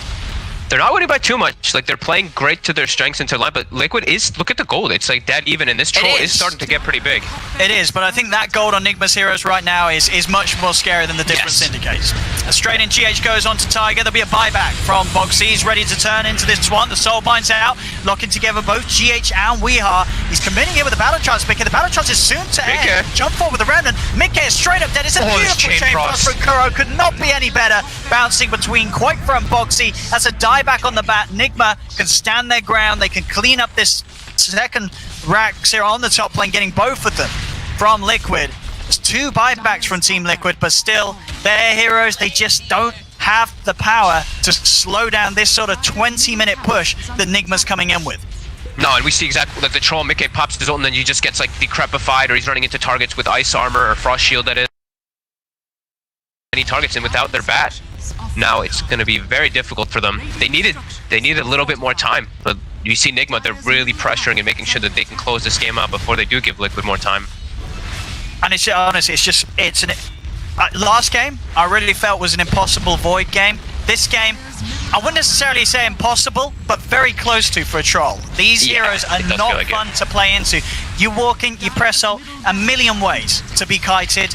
You're just never going to finish off the kill that you get in as long as Nigma have the team together. And obviously at this timing, 21 minutes in, Nigma, they're keeping the full 5-man right by each other because that's all they need to do to be able to take these racks. They move down mid, they take a second set of racks. Liquid, they don't have an answer right now. We really are sort of seeing the series turned on its head, and it's Liquid being forced into the position that Nigma were in game 1. It's always interesting to see how a team understands how fast they need to play. Don't back up at all, right? Because that's pretty much been, that's been Nigma the last 12 minutes, I want to say, right? They had first 10 minutes, I would say, were pretty close. I think it was like 10-10 score, just about, and then they really ramped up the pressure. They just realized, hey, we can just go from tower to tower to tower and just fight, because Liquid can't actually fight versus our lineup. Weeha. They have managed to lock him down outside the Lotus. They get him with the lasso. Weeha is dead. A little bit of a break in the force of Nigma. Liquid, they've got to try and punish this more though. 1 kill at the moment isn't enough. They have to chase and try and find what they can whilst Nigma cannot fight with the full 5-man. Miracle, another remnant to jump out with. He's going to go for the TP. Do they have any TP cancel in range? They don't, so Miracle will escape. The rest of Nigma do get out of there, but a little bit of breathing room for Liquid if we are off the map. At least 30 seconds where they don't have to worry about the push coming in. It's not a lot of time. It's a little something, but they need something more still, Liquid, to really be able to turn this one. Yeah, they really just need more time. They just need time to make sure that Nigma doesn't hit their base, but you see Nigma, they've already drawn the line. Top and mid are going to naturally push in. They can look to either go for a pickup or just force bottom in, depending on what their situation is. Looks like they want to probably just try to force and get a ward down first so they can get the better positioning, so they're running at least 4 of the heroes just straight in with GH. And he sold his urn. He bought a blade mail. I mean, if you ask Jet, she'll say, "What urn? I never bought an urn." What urn? What? I never bought. We cover for him. You know, GH she never bought an urn. He rushed blade mail. Nice, very nice. And now down bottom. They're on to the tier 2, and obviously no expectations to see Liquid do anything around this. Liquid are going to have this final defense really inside their base. This bottom set of racks. It didn't work out at top. It did not work out mid. What sort of changed between then and now? Not really a whole lot. 2k gold's been built up on Mickey, but that's, you know, still 2k gold away from having a BKB. And they just got clipped by a rocket in the back as they're smoking, so now even the surprise jump won't be a surprise. Nigma also counter smokes themselves, positioning them themselves. Mind control, immediately Lotus orbed to guard him from that lasso. They really need, on the side of Liquid, they need some double lasso Dream, really, right? They need the Soulbind lasso into base on like the Pugna and the Necrophos or something. Yeah, even then, it's still a bit of a pipe dream away. It feels the potential of turning this one. Nigma just 1 racks away from basically just breaking the game out and taking this game to victory. Quakefer does get the jump in onto mind control, but an instant protection is there. GH looking on the side for Tiger, jumps in with the cogs with the scythe out. That's Quakefer dead for 100. There's no buyback on him. They do get the Soulbind lasso in onto both GH and Miracle. Miracle still with a remnant available to jump to the side. Another one to get out of there as Weeha moves in onto the front lines, starts to push back Boxy and Mickey. Mickey will get the battle trance off, but he's been Spirit Vesseled. He's not healing up. Miracle's getting low, but the disarms onto Mickey. They won't even kill the Ember. They only lose GH and they'll tap out. GG is called, and Nigma strike back hard in this game 2 to get this victory and bring the series to a 1-1. And I gotta say, it really was night and day for me for the drafts of Team Nigma. Game 1, I don't know what was going on. Game 2, they really looked at how Liquid wanted to play in Game 1, and they said, hey, we can play fast-paced Dota 2. Yeah, I think the last 2 picks for me were the ones that were super nice. I think that the Ember Spirit actually overall, I didn't feel like he was like the opening pick, right? I didn't feel like he got super counterpicked by any means, so I think Miracle had a good ways to play around it, but I think the last 2 for me, yeah, Pugna Necrophos versus what Liquid had. They could dictate the pace, they could push towers, and they kind of covered everything that Liquid had, which was minimum. They didn't have that much magical damage to pierce through these, so Nigma groups up, they push. Good job by them. Oh, good job indeed, and as a result, now the score sits 1-1, and just as Team Liquid fans were starting to learn to hold their Liquids, now they might be sweating a little as Nigma, they didn't give Liquid too much to work with in this game, right? Like, it didn't look too bad. Let's start with the bottom lane, because that was the lane where you were like, okay, Miracle's doing some funky magic here. Yeah, he was just being really aggressive. He was like 3rd HP trying to go for a couple kills. He died a couple times, but overall, I think Fog mentioned at the very end of that, the cast, where it's the fact that you have this Pugna Necro in the other lanes.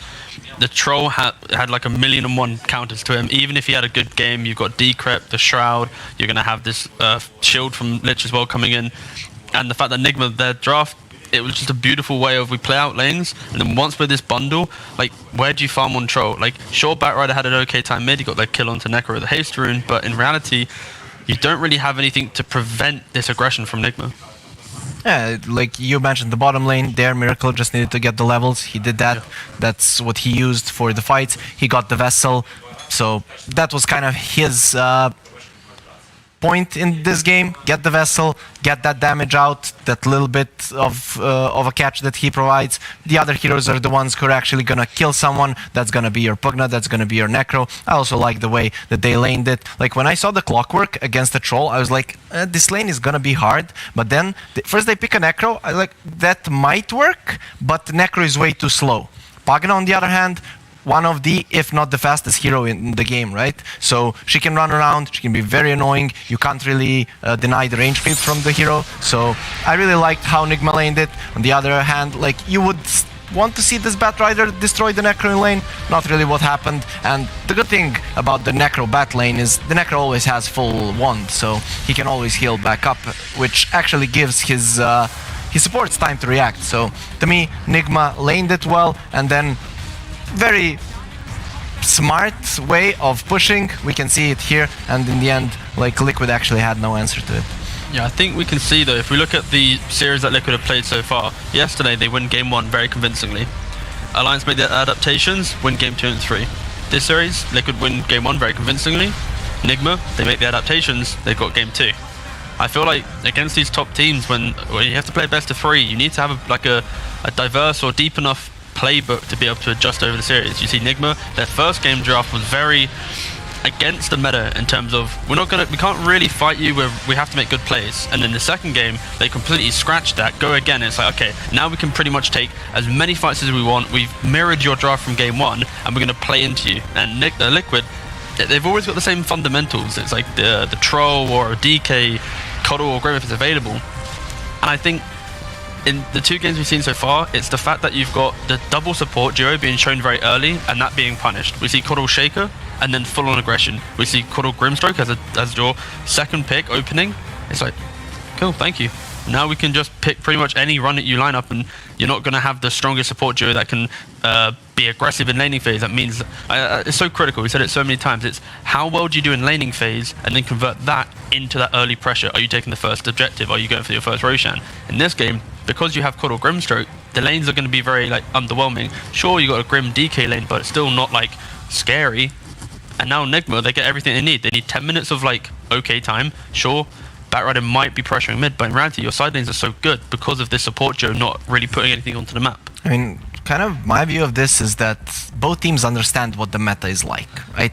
On one hand, Nigma tried something different in game number 1. It didn't work out. They're like, okay, we shouldn't be losing this series. Let's actually go back to what we know that kind of works. Of course, their heroes were really good answers to what Liquid had, but they were kind of in touch with the current meta. On the other hand, Liquid is constantly playing the meta, but they're just...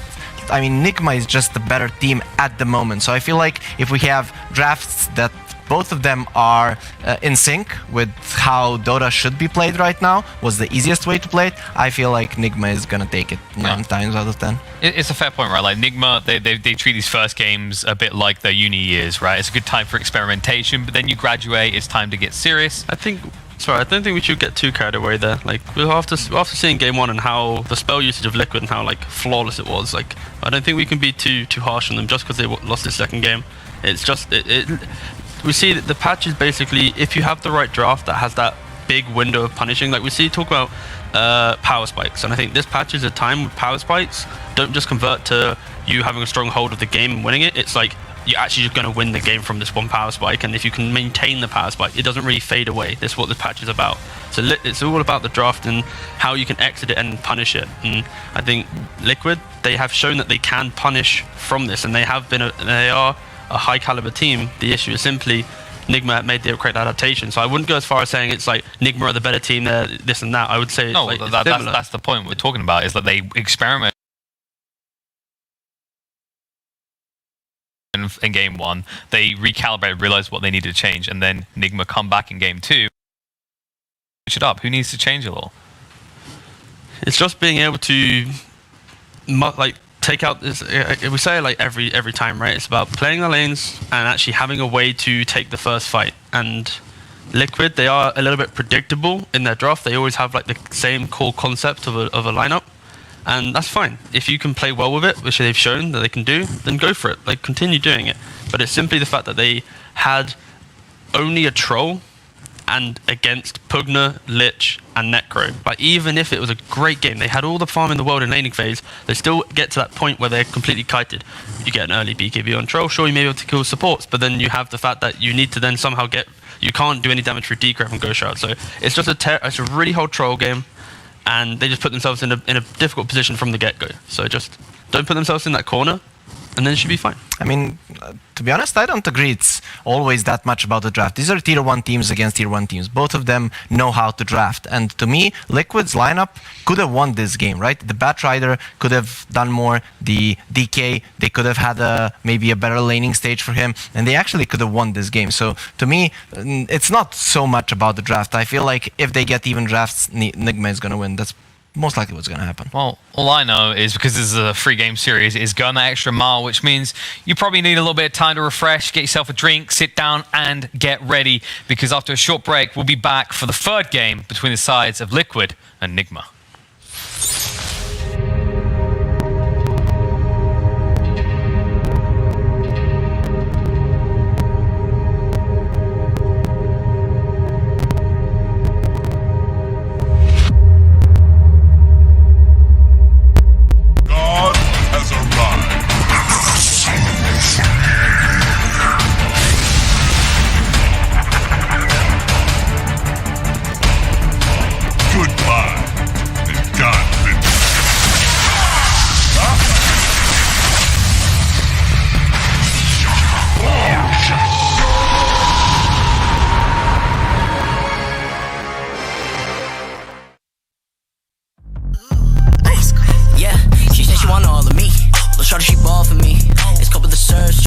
This shit is a fall for me.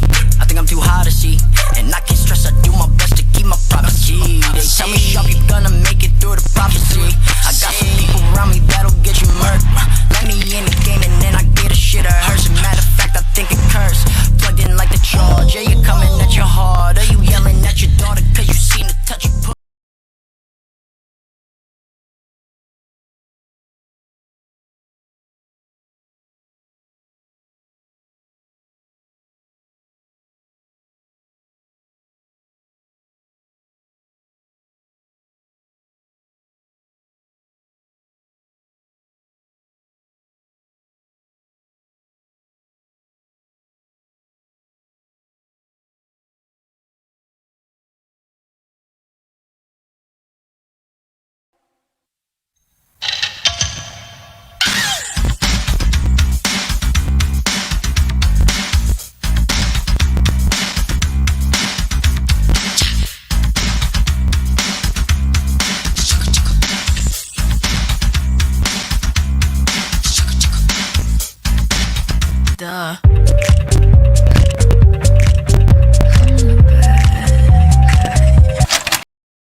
but you gotta put in work.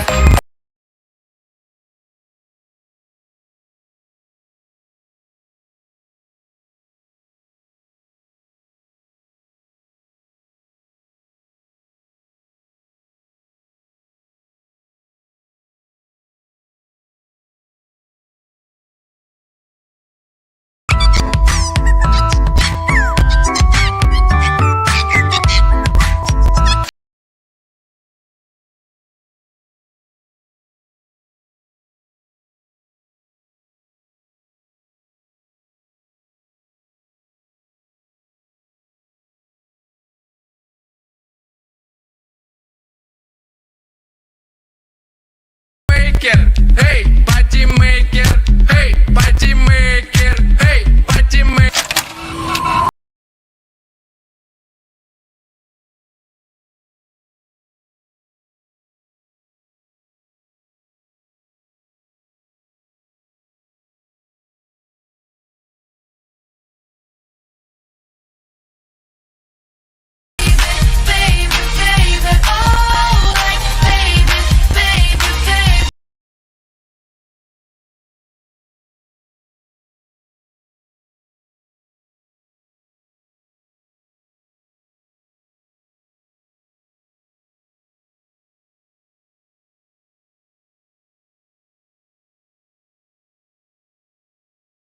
Quiero respirar tu cuello despacito. Deja que te diga cosas al oído.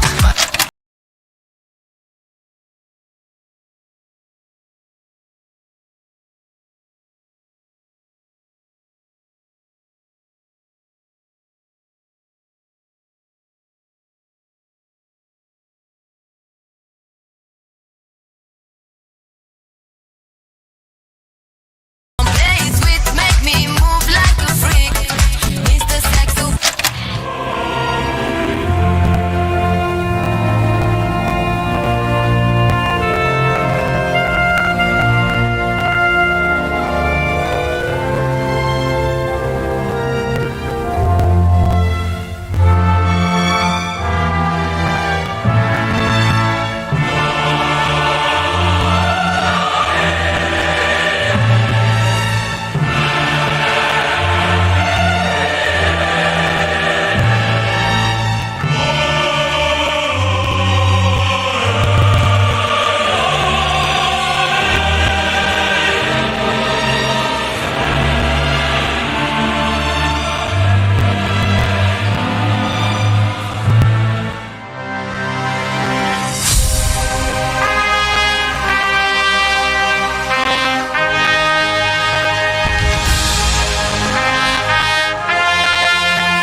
Welcome back to Nigma versus Team Liquid. Score is 1-1 apiece, and we need to decide who walks away with those points and moves up on the board, and who is going to be left sitting at 0 still in our group stage scorings. Boys, we've seen 2 games, both sides showing domination in those games. What are we expecting in this third one, as we've got a draft already underway? I think Nigma just going to keep ramping up the aggression. They tried out one strat game 1, adjusted it for game 2, and now they go, oh wait, this is just our bread and butter at this point. So I think game 3 they're going to go same again, and they're going to put Liquid on the back foot and say, you have to adjust to us, you need to come and try and play our style of Dota, because we're not going to really think about yours. What I really want to see is Ember banned from the team that actually has the second pick. I mean, to be honest, I'm sick of that hero. Probably everyone at home is sick of this hero. If I was any of these teams, I wouldn't like to play against it. You can just put it on way too many lanes. Feels just too strong right now. I just want to see it out of the game. Liquid, please get rid of Ember.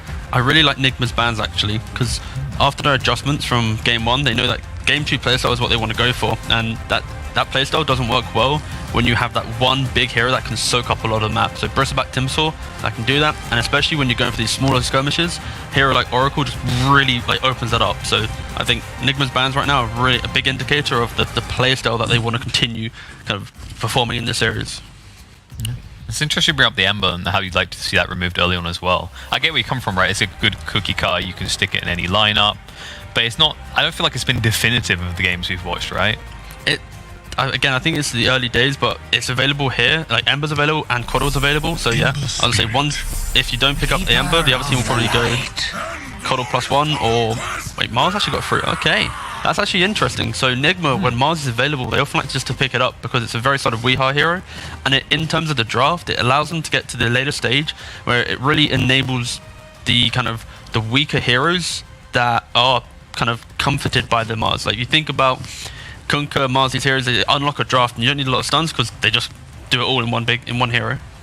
Yeah, I definitely like the Mars, and it's very interesting that he actually got through. But coming back to the Ember, okay, he might not be the definitive hero, but he is the first pick, right? He's a first pick that's having a lot of impact in all of these games, and you can't really say, oh, Miracle played the perfect Ember game, oh, Koikva played the perfect Ember game. No, the hero is just way too good, and they do what the hero does, and they just have a lot of impact in the game. Not something that should happen every time you first pick a hero. Where's the counter for this? Yeah, it's true, right? Like usually you know where the Ember's going to go, but the way it slots into the style of play that's popular right now, it's very hard to deny that it is a really good fit for that. Yeah, it's all about that flexibility. I think we harp on it every draft pretty much at this point, but yeah. We see him practically every draft at this point. Yeah, exactly that. But yeah, Liquid, they go for basically both the available heroes, Coddle, Lich, and Nigma. They're not really changing anything, actually. First pick, Ember into Lich. Their player style is going to be very apparent. And this is why the Ember is so prominent, especially with teams that have that ability to take clinical fights, laning phase, and mid-game. It's the Ember just excels. And even if you might, like some teams have lost on the hero, but it still has the same ability to get in front of in your face. You get to walk up the high ground, defensive remnant. Like it's such a strong hero for that type of play style. And I think Nigma, they perform really well with this play style, so I wouldn't be surprised them continuing to show a lot of value in this hero.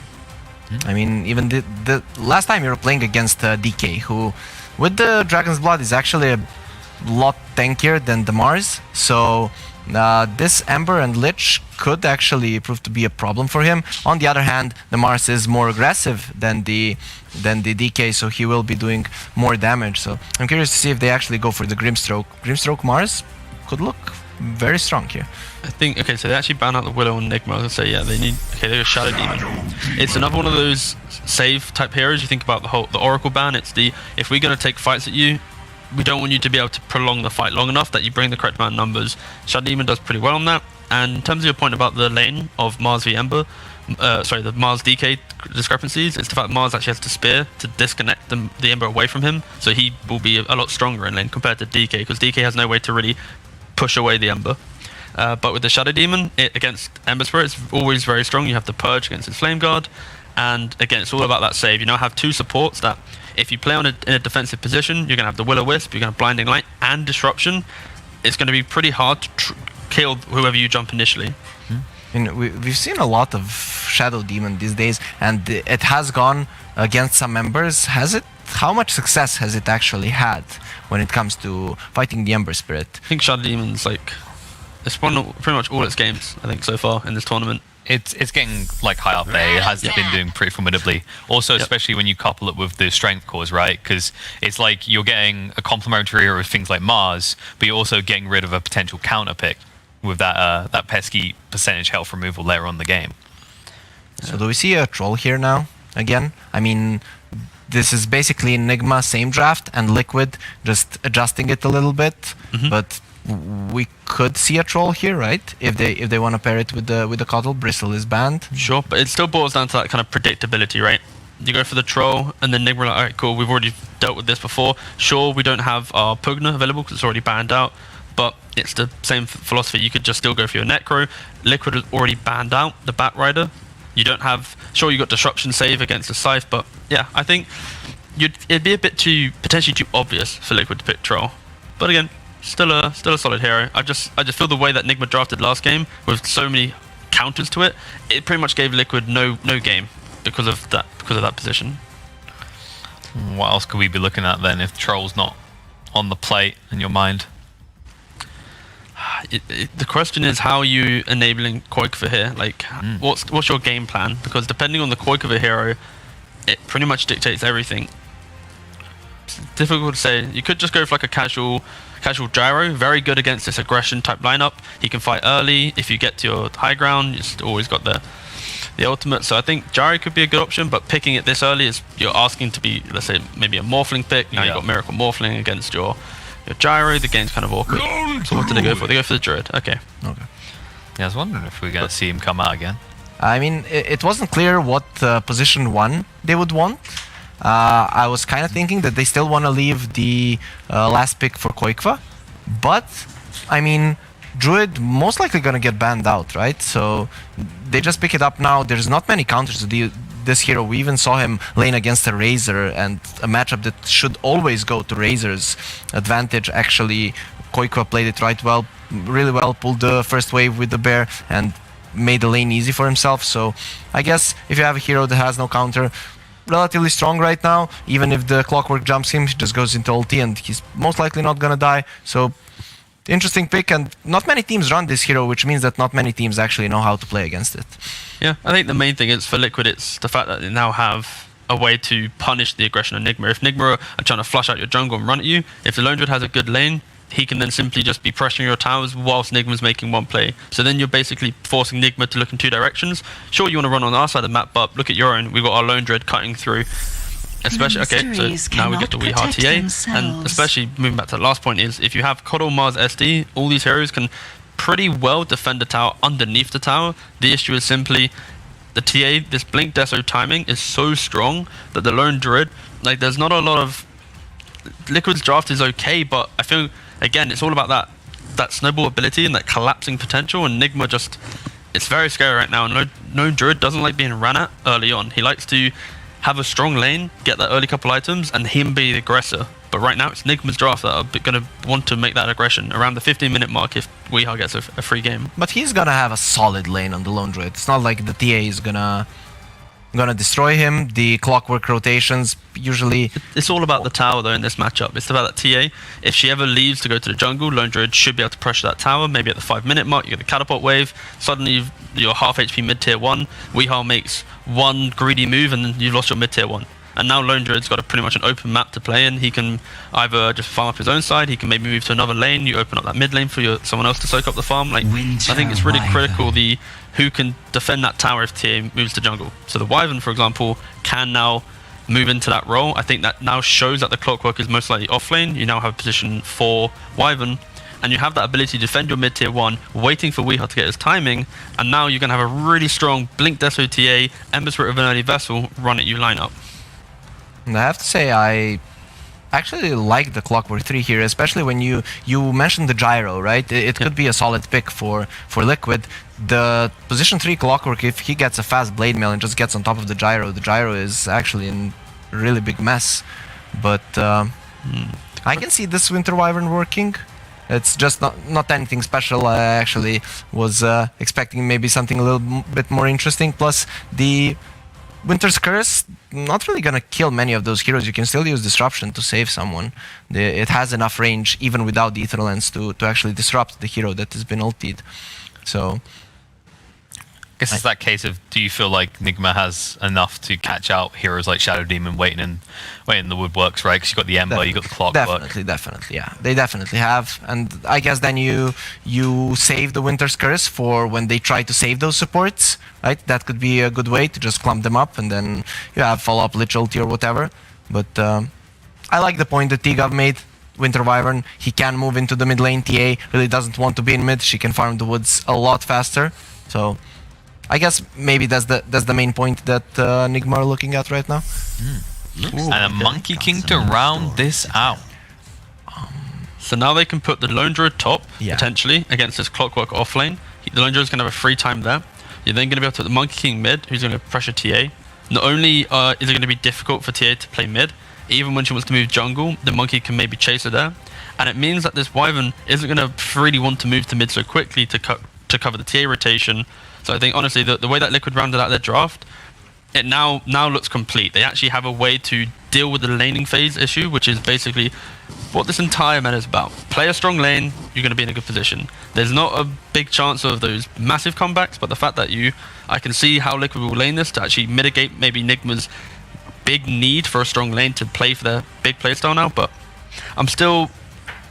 I'm still kind of inclined to say Nigma has maybe the edge, but I think Liquid, just the way that they have this Monkey King Lone Druid, it should dominate. So if there is like a type of, when it's 50-50, and if there's a type of draft that Liquid can win with, it's this one. They have a Monkey King, they have a Lone Druid. Monkey King pressures the TA, jumps into the jungle, plays really aggressive. On the other hand, the Lone Druid gets the towers. So if they are going to win this game, they have to snowball from there. But still, I'm going to go with Nigma. Like I explained, I think they're the better team, and they won't let this happen, and thus they'll take the series. Well, we're a little bit split this time around. It definitely feels like this might be our closest game in terms of drafts and hopefully in terms of gameplay. And we got OD, Pixel and Fogged on the line to take you through that gameplay once more. Thank you very much, Killer Pigeon. Yes, looking forward to this one, the decisive Game 3 between Nigma and Liquid. Fogged, we've seen the draft. What do you have to say about this one? Do you think we're going to see something a little closer, or does a team have the edge in your mind? I think I'm liking Nigma's a little bit more. I think Liquid, they have some cool ways of fighting. I'm going to call them, I know people have been, I think I heard people talking about like the circles. I know, like, I think I heard the panel talking about the circles of the obsession. I don't think they mentioned it too much in this one, but I look at Liquid and I see Mars, Monkey King, and Coddle. These are like the three kings that drop their ultimate, like the big circle. So I think if Nigma can just avoid those big team fights, I think that the damage on Liquid is pretty lacking, and they should be able to play around it. But yeah, it's all depending on like what I'm like. Right, I feel like the big three ultis are the big thing I'm looking at for Liquid. If they can actually catch people inside of them with the fights. So yeah, we'll see. And Weehaw is on like his most comfortable hero as well. They worked really well with the Ember, Lich, and the Clockwork last game, so they're bringing it back. Yeah, I've got to agree. I think whereas with the first two games, I think there was a much clearer sort of, you know, their one lineup goes for an incredibly sort of greedy sort of draft that gets punished by the other side. I think this time round, I do agree with you. I think Liquid's gone sort of the greedier route. They're trying to get away with some carries that are a little more dependent on items. I mean, we saw last game heroes like the Ember Spirit for Nigma. This is a hero that does so much with just levels. Items, you know, that's sort of the bonus on top. You just do so much damage, and you can be so active with just the innate abilities of the hero itself. So I do think it's a slightly easier game for Nigma to play, but I definitely think this is going to be much closer than what we saw in both Game 1 and Game 2. Yeah, absolutely. Insania might actually just go down here. Kuroki's trying to keep the distance so he can get the Frostburst through the boots, but the boots too speedy.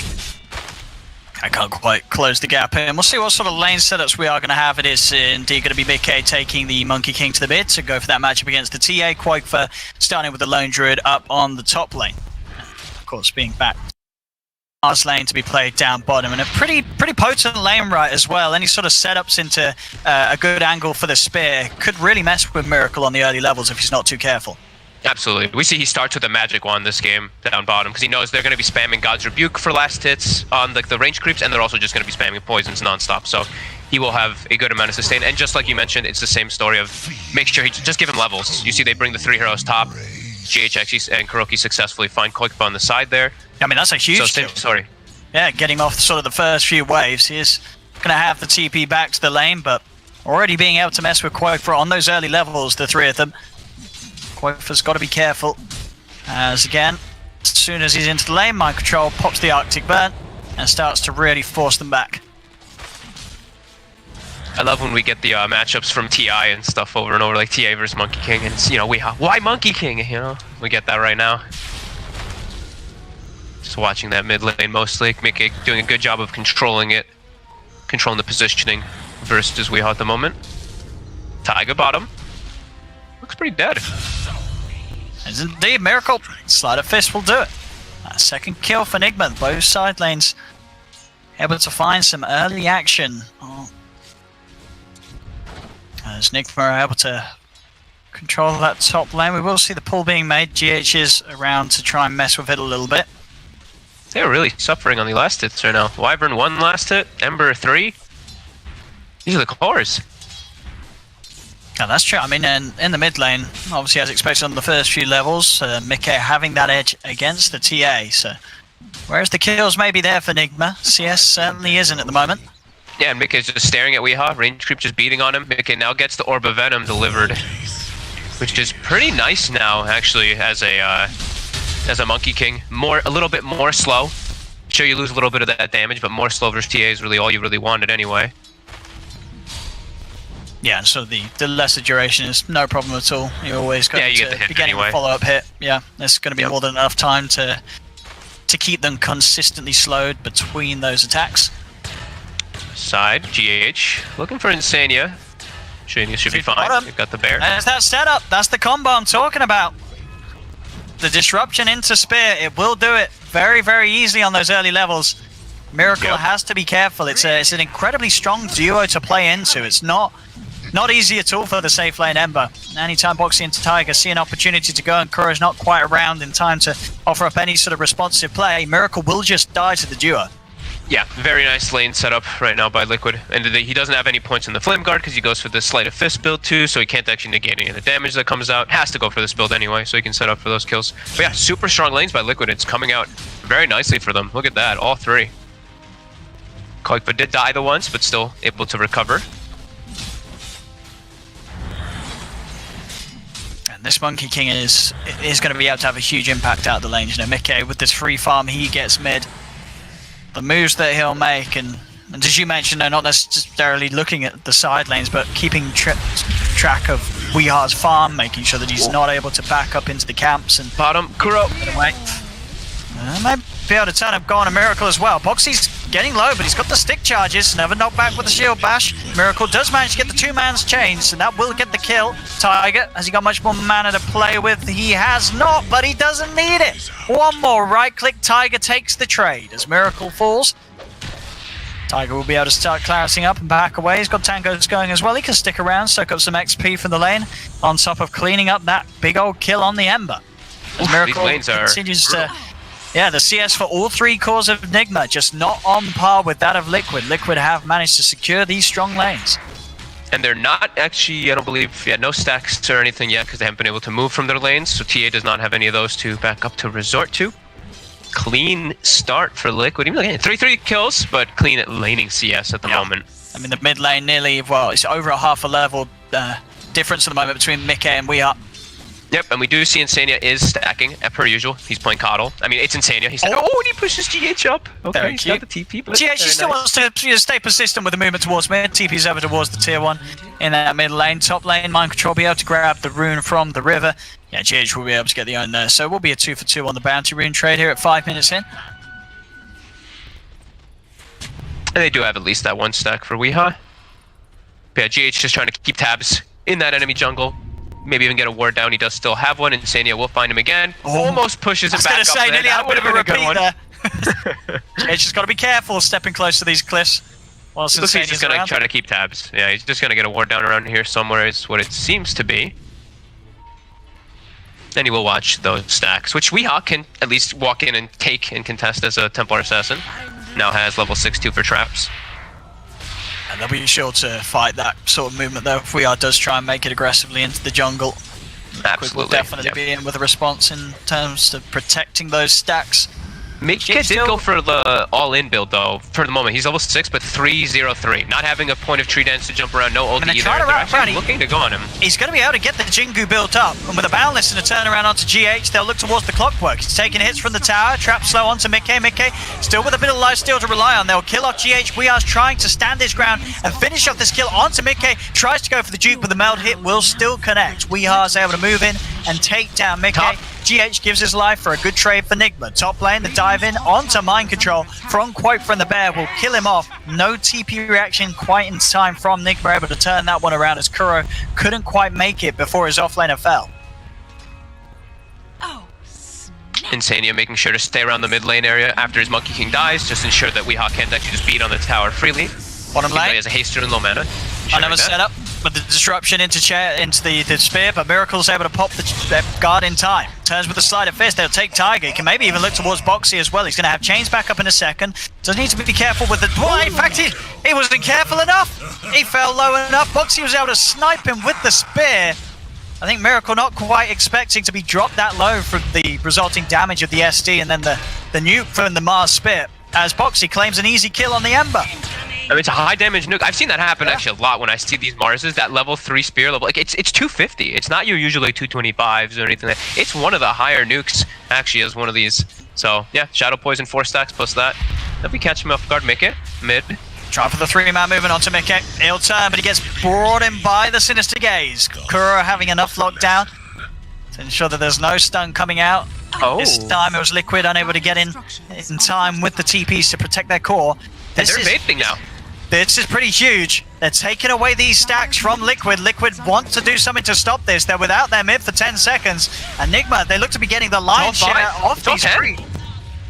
They're all coming. All 10 heroes are in their way. They've got to try and fight this. Arena's down. They look for the lockdown onto Weeha. He gets the refraction out. They have got a Winter's Curse from Mind Control, buying some safety for Weeha. Finally, the Arena will end. He'll try and leave, but the root is there on the first hit from Quake for spare. Liquid, they've got to get kills out of this. They lost a decent amount of stacks to this movement from Nigma. Can they claim kills in response? The spear won't quite latch Miracle to the tree, as Miracle will live.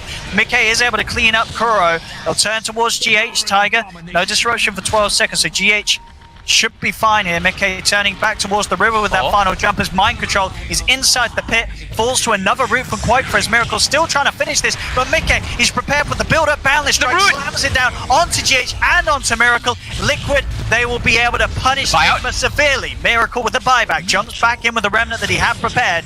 He's got one more remnant to play his way out of this. He will get disrupted.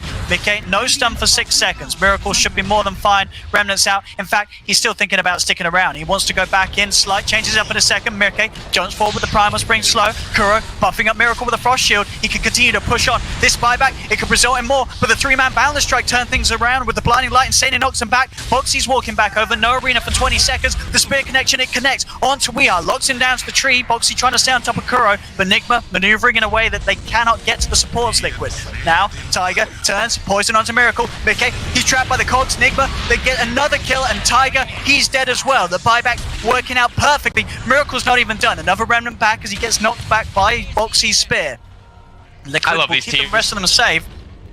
Quakefoot. One route onto Kuro will grant them the kill onto the Lich. See if he can find it.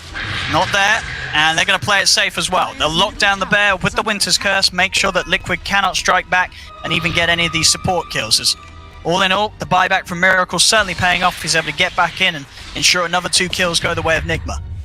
Yeah, after the dust settles, I think at the start of that fight, Miracle was, I'm not even kidding you, like between 1 and 5 experience from hitting level 6.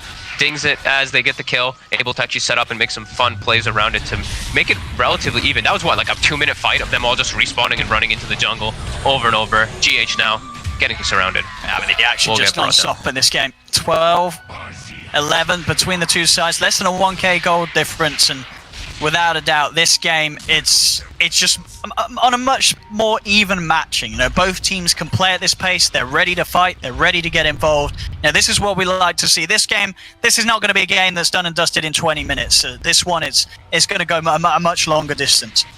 Yeah, it's just constant battling. Outpost came up, I think, at the end of all that too, and it looked like it was a 1-for-1. So we did have at least that trade, but yeah, just constant duking out. And I'm starting to notice, I mean, sure, there has been like, all these patches and stuff, but looking at these net worths, man, like, there's so little gold on the map, actually. Like, these teams, I think they're duking it out so much because of that reasoning.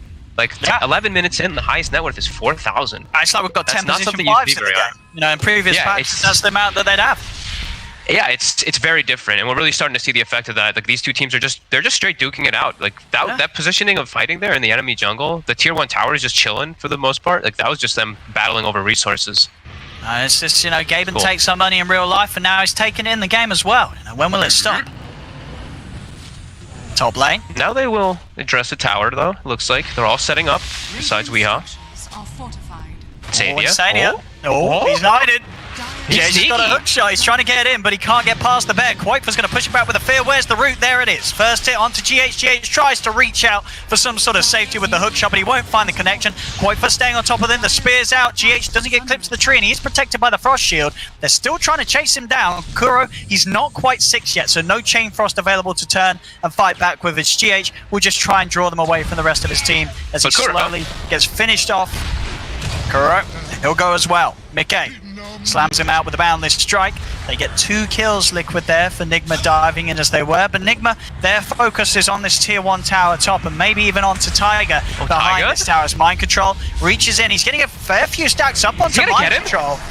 is messing around with him pretty darn well. The Cold Embrace will heal Mind Control up for now, but the Spear Snipe from Boxy comes into play. The Arena's up for Miracle. He says, nice Arena. The Remnant. Now he's there, but they were prepared for this. Liquid, they read the positioning. They were there at the Remnant, but Kuro and GH, they're in to protect him. Ignis Vartus laid down by Insania, bringing back the two supports. And Mickey, he's in on the backline. It's not quite enough damage to kill off Miracle, though. Miracle will stay alive. There'll be a buyback from Kuroki as Nigma. They want to keep this fight going. GH trying to run in. Again, Kuiper hits the root. Jump forward from Weeha. He has the blink complete. They want to kill off this bear, kill it off fast, but Kuiper pops the fear, pushes back the TA. They lock down the bear with the curse. They want this bear dead and gone. And with the trap prepared underneath the feet of Kuiper, they can step over and make moves onto the lone druid himself. Slight change comes in. Kuiper will be left behind. The rest of Liquid desperately trying to scarf her, but Weeha with this blink dagger pickup, he can chase up for more, gets the double kill.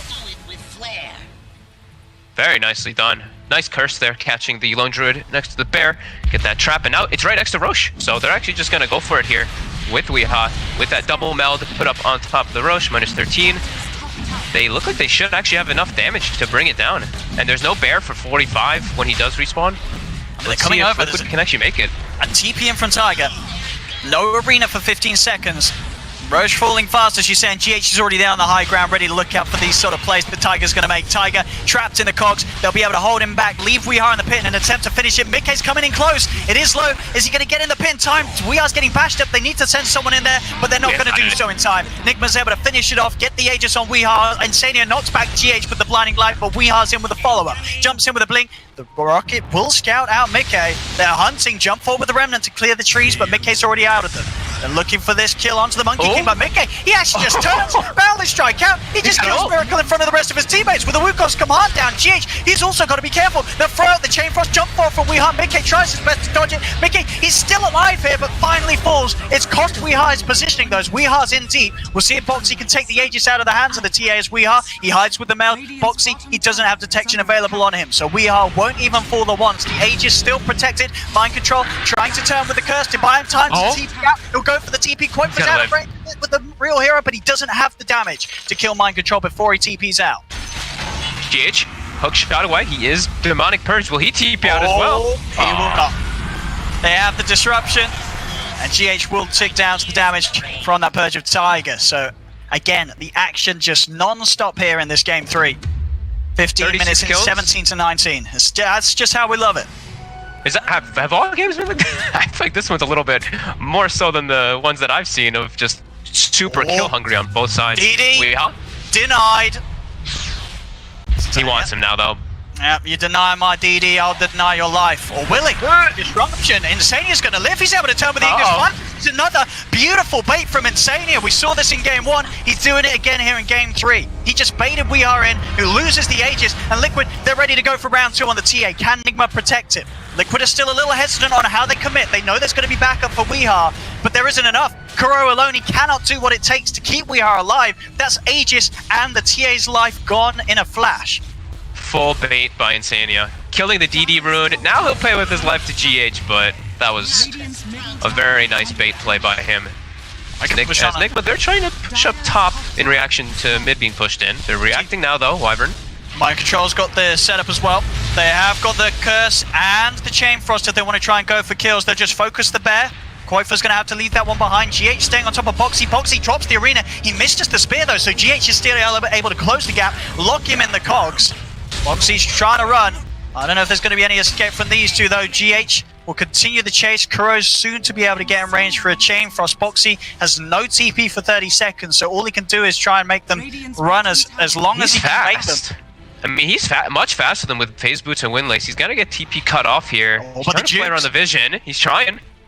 It's going to take them a while to kill him.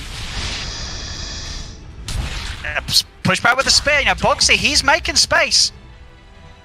I mean, can they actually kill him? They should be able to. GH is going to have a hook shot in 10 battery assault in a sec. Let's see if he can close the gap. He's still I mean, he's making him really work for it. And he's got TP back up. If he can find some way to make sure that there's no TP cancel between the two of them, he could get out of here. And he has. The pushback with the spin. It wasn't enough, though. GH did just have enough mana for the hook shot. Cancels the TP. It's, you know, nice try from Boxy. Certainly made them work for it. made some space for the rest of his boys. Mickey's in the jungle, finishing off his Echo Saber. And of course, Quakefer working towards the Desolator. First Mithril Hammer done. Once he's got the Deso on top of the Mask of Madness, this bear will start to rip through towers and objectives. And finally, Liquid's going to be able to get out on the map and take some tier 1s for themselves. Yep. The only thing is like that was a kill streak, right? So that's like where they both got 500 experience on the two supports. But yeah, it was overall like everyone was kind of farming. No one else was actually trying to fight. All the other heroes on the map were just trying to catch up a bit there. And looking at he's still very much in a great position to hit these excellent timings on the Blink Deso. Just 1,400 gold away, and that Blink Deso will be complete. And that really is when, the TA just is in our element. Any opportunity to jump in on top of a support, 2 hits, maybe even 1 hit, and the support's gone. Nigma can try and start these fights with a numbers advantage if Weeha's able to find those backlines. Should be able to burst them down pretty easy. Yeah, the 2 squishy supports for sure. Right now we do see Liquid is smoked. Weeha, he's going to be the focus if Tiger can find the setup. I don't know if Weeha's getting out of this one. The spear comes in perfectly into the Demonic Purge in the Boundless Strike. Weeha is dead, too far away from the rest of his teammates. GH tried to come in and help, but the arena's dropped down. They'll use the curse onto Mickey, but nobody else is in range of it at all. So Mickey, he's not going to take any damage at all. GH will be left behind as Liquid, they're able to push Nigma out from trying to greedily farm over in this area of the map that Liquid do have well warded and protected. Very aggressive positioning for Weeha. We saw him die there last game when they were super far ahead, but he died in the same spot as the Necrophos too. Maybe just not expecting Liquid to have really vision or anything around there, but either way, his team wasn't very close. That was a very over-aggressive play. Gets punished for it. Not quite for though, speaking of getting punished. TPs are instantly coming in though. He gets the ult off, so this tankiness has increased tenfold. Do they have the damage to kill him? He's ticking down low, but protection will be there. Tiger's in, has a disruption ready for the defensive player, or even for the aggressive. He can find some sort of setup. Mind control will be feared by Quakefer as Boxy and the bear chase down the Wyvern. Another route into the crash. Mind control dies. Liquid now getting ahead in terms of these kills. Every single time, Nigma, they're trying to play out a little too broken up, and Liquid are responding. They're getting these pickoffs, and they're now starting to create quite an advantage. A 3k jump up in a game that up until now has been pretty static. It's been very close. Liquid are suddenly, they're going to be hitting these timings a little quicker than the Nigmas, for instance. Weeha, after that death, he's back on track for just trying to finish off his Mithril Hammer. At this rate, Quakefer, he's probably going to have his own Deso done on the Lone Druid before the TA has hers. Yeah, definitely. And we are starting to see a bit of that. The Wyvern 3 is not doing as great as I think they wanted it to do. Like, it was this last pick, I know Panel mentioned it too, but didn't see this any clear-cut reason. 0, 4, and 8, having a bit of a rough time, and he is going to be going for a Mask of Madness build, but look at him on that net worth. He's quite significantly behind even Taiga, as the Shadow Demon was the 4. So they're going to be playing with some limited resources in the next fights, and it's a 4k gold advantage. I feel like these advantages now that I'm starting to see a couple more games, 4k, it feels like a lot more than it used to be. It is. No, it absolutely is. With the ways that numbers have been changed and gold available on the map, because of the overall increase in terms of just value of the game is much slower. The difference is you have, it's really amplified. This 4k is sort of, a patch or two ago, this maybe would have been, I don't know, like even maybe double that in terms of a net worth advantage, especially in a game with this many sort of kills. Yeah, so it's almost like Liquid are getting to the point of having 4 cores and they're only going to be playing versus 2 pretty soon. Yeah. But we do still see those 2 cores, the TA and the Ember, are still having a pretty solid game. Liquid is getting onto a more aggressive positioning here. And the team fight, the thing is, the team fight from Liquid is still, we did mention that at the start, is these triple circles, if they drop them all down together, fighting into that for Nigma will be very difficult. They can avoid them though. Weeha was able to take down the tier 2 on his own. They let that one go, and that will give the Deso done. Both teams now with their Desos online. Weeha has his on his way, and Quakefer's done his on the bear. So these fights definitely feeling more difficult for Nigma, as you say, in the sense that for them the pressure is much higher on less heroes. It's on these 2 heroes. It's on both Weeha and Miracle to make the plays happen, whereas with Liquid they just have so many more outs and ways they can successfully win a team fight. Again, and they have been able to build up their items that they needed. I think you were talking about, like Liquid, they need items for their heroes to really be that strong. They've now got those items finished. on a lot of them, so they are that much stronger. Boxy reveals himself with the smoke in mid. Illusion baited. Yeah, a bit of a movement onto the illusion.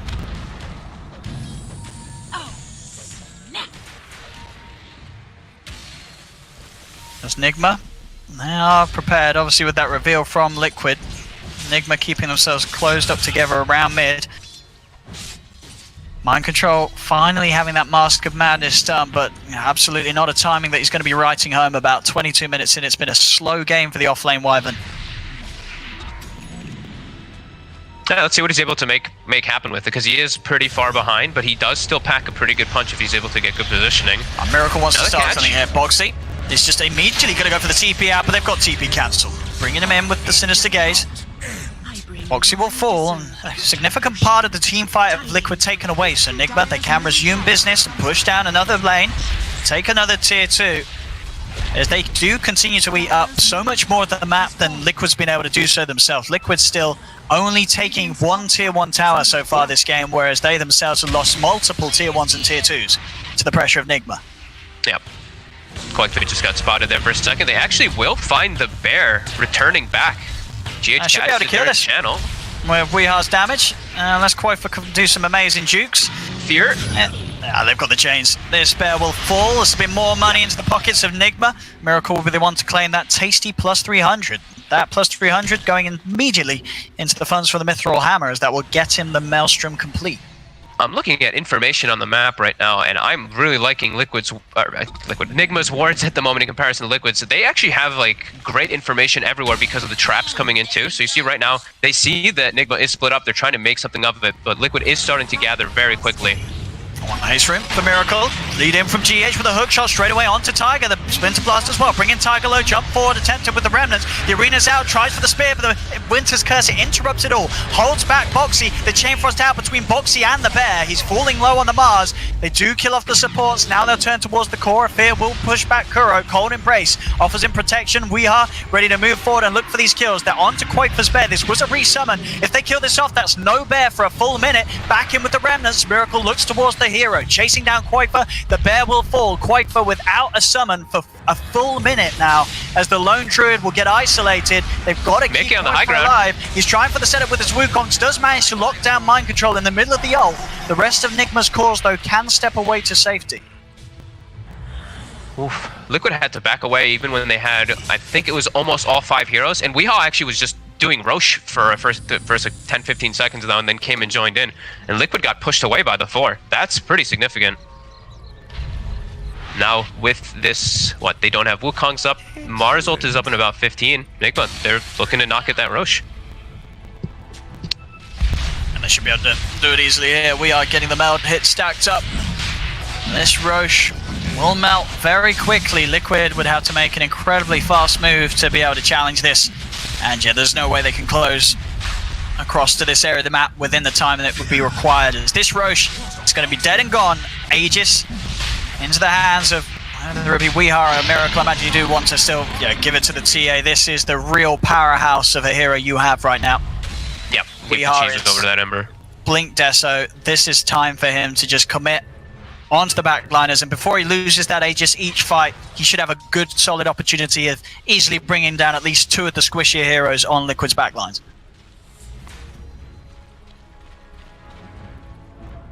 Yeah, really seeing the power of the 2 cores. Even though the Wyvern isn't really all the way up there, it's these 2 that really are causing all of these problems. DD now on Miracle too. They're all grouped up. There is going to be a ward that's going to get tabs of Miracle at least making his way down.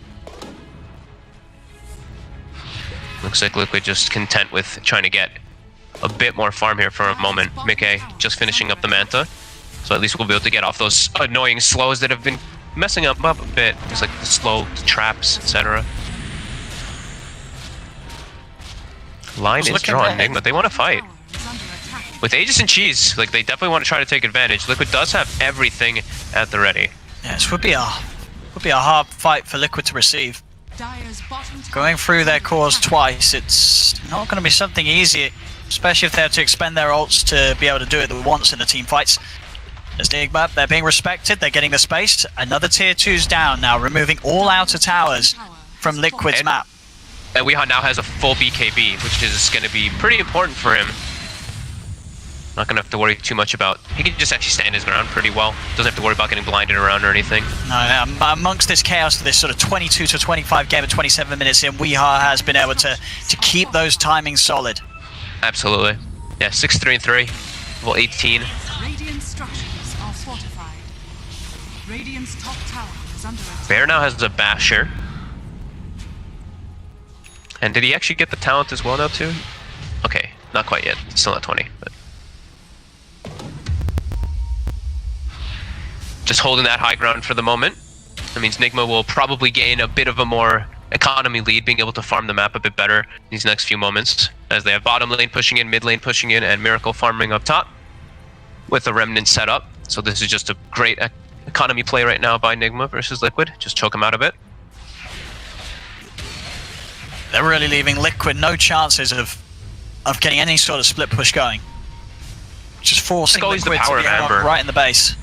Yeah, I feel like with like this Ember and TA, I feel like Ember can go address one lane, TA puts traps in the other one, and then they can keep Liquid actually trapped like this for quite a long time, and just keep playing around the Remnant and playing around your Aegis and Cheese advantage for the next few moments.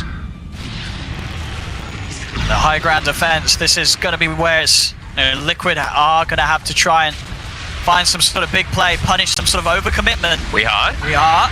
It's going to almost certainly fall the once, and it will do so. Curse also being used quite early this fight, only onto the bear, so now no Curse to rely on. In he comes for a second time, and he'll get the BKB off, bashed. He's straight up dead for 70 seconds. Now they turn towards Kuro. The Ignis Vardis out as well, bringing in mind controls wide, but Kuro knocked back into it. Attempts for a TP out that's immediately shut down. Liquid will hold, as Nigma, they're led into a bad attempt at pushing high ground. We are feeling too overconfident. Gets taken down immediately twice. Aegis and his second life wiped out of the game immediately, and that will hurt them. With 3 heroes out, Liquid, they're free to push back. And in a game where Liquid as a team, they actually have the advantage, there's still a lot of potential gold on the map for them to clean up. They start getting towers. This lead from Liquid is going to massively amp up, and taking towers, they can certainly do. With this Deso build on the bear, Koikfa, he just tears through objectives when he gets the opportunity to get out of the map. And Boxy is setting up for Miracle top too. Miracle does have a cheese, but he could get grabbed here. There's a Yules at the ready. That was pretty close. Liquid has to, or Nigma has to be careful. The way they step up over aggressive, like Weehaw, he gets caught up on that high ground, then gets caught by Savage Roar, even uses his BKB at the end, so now down to 9. That's a pretty big hold there for Liquid on that high ground. And they should, you imagine Koikfa might just be able to go for that top tower too, maybe? Nah, he's not going to. He's just going to continue to farm, but yeah, big hold. Big mistake there by Nigma, by Weehaw. It's one of those lineups that you're pushing into as Nigma that has a million ways to catch you after the Aegis goes, instantly with Fears, with Ignis Vardis, with Spears. Lots of ways to get on top of the hero when they respawn. Outside of the base, Nigma will catch Boxy and Insania. They will manage to reinforce the advantage that they have. Again, this Ember TA combo, it's still very much their timing here at 30 minutes in, where these heroes are in the element. Yeah, they've just got to be a little more cautious with the high ground push. Yeah, they're always seeing people though because of these traps and because of the wards that have been placed by Nigma. So every time people do step a bit out of positioning, Nigma does have the information. But like you said, pushing high ground is a little different because you're playing versus those circles. Like we're gonna keep mentioning, Kato ult, Monkey King ult, Mars ult. A lot of complicated ways to actually break that. But Nigma, they don't want to slow down. They don't want to stop going for this breach. So if they have a better shot this time. Hook shot into the back lines. GH, she's found Koikfa.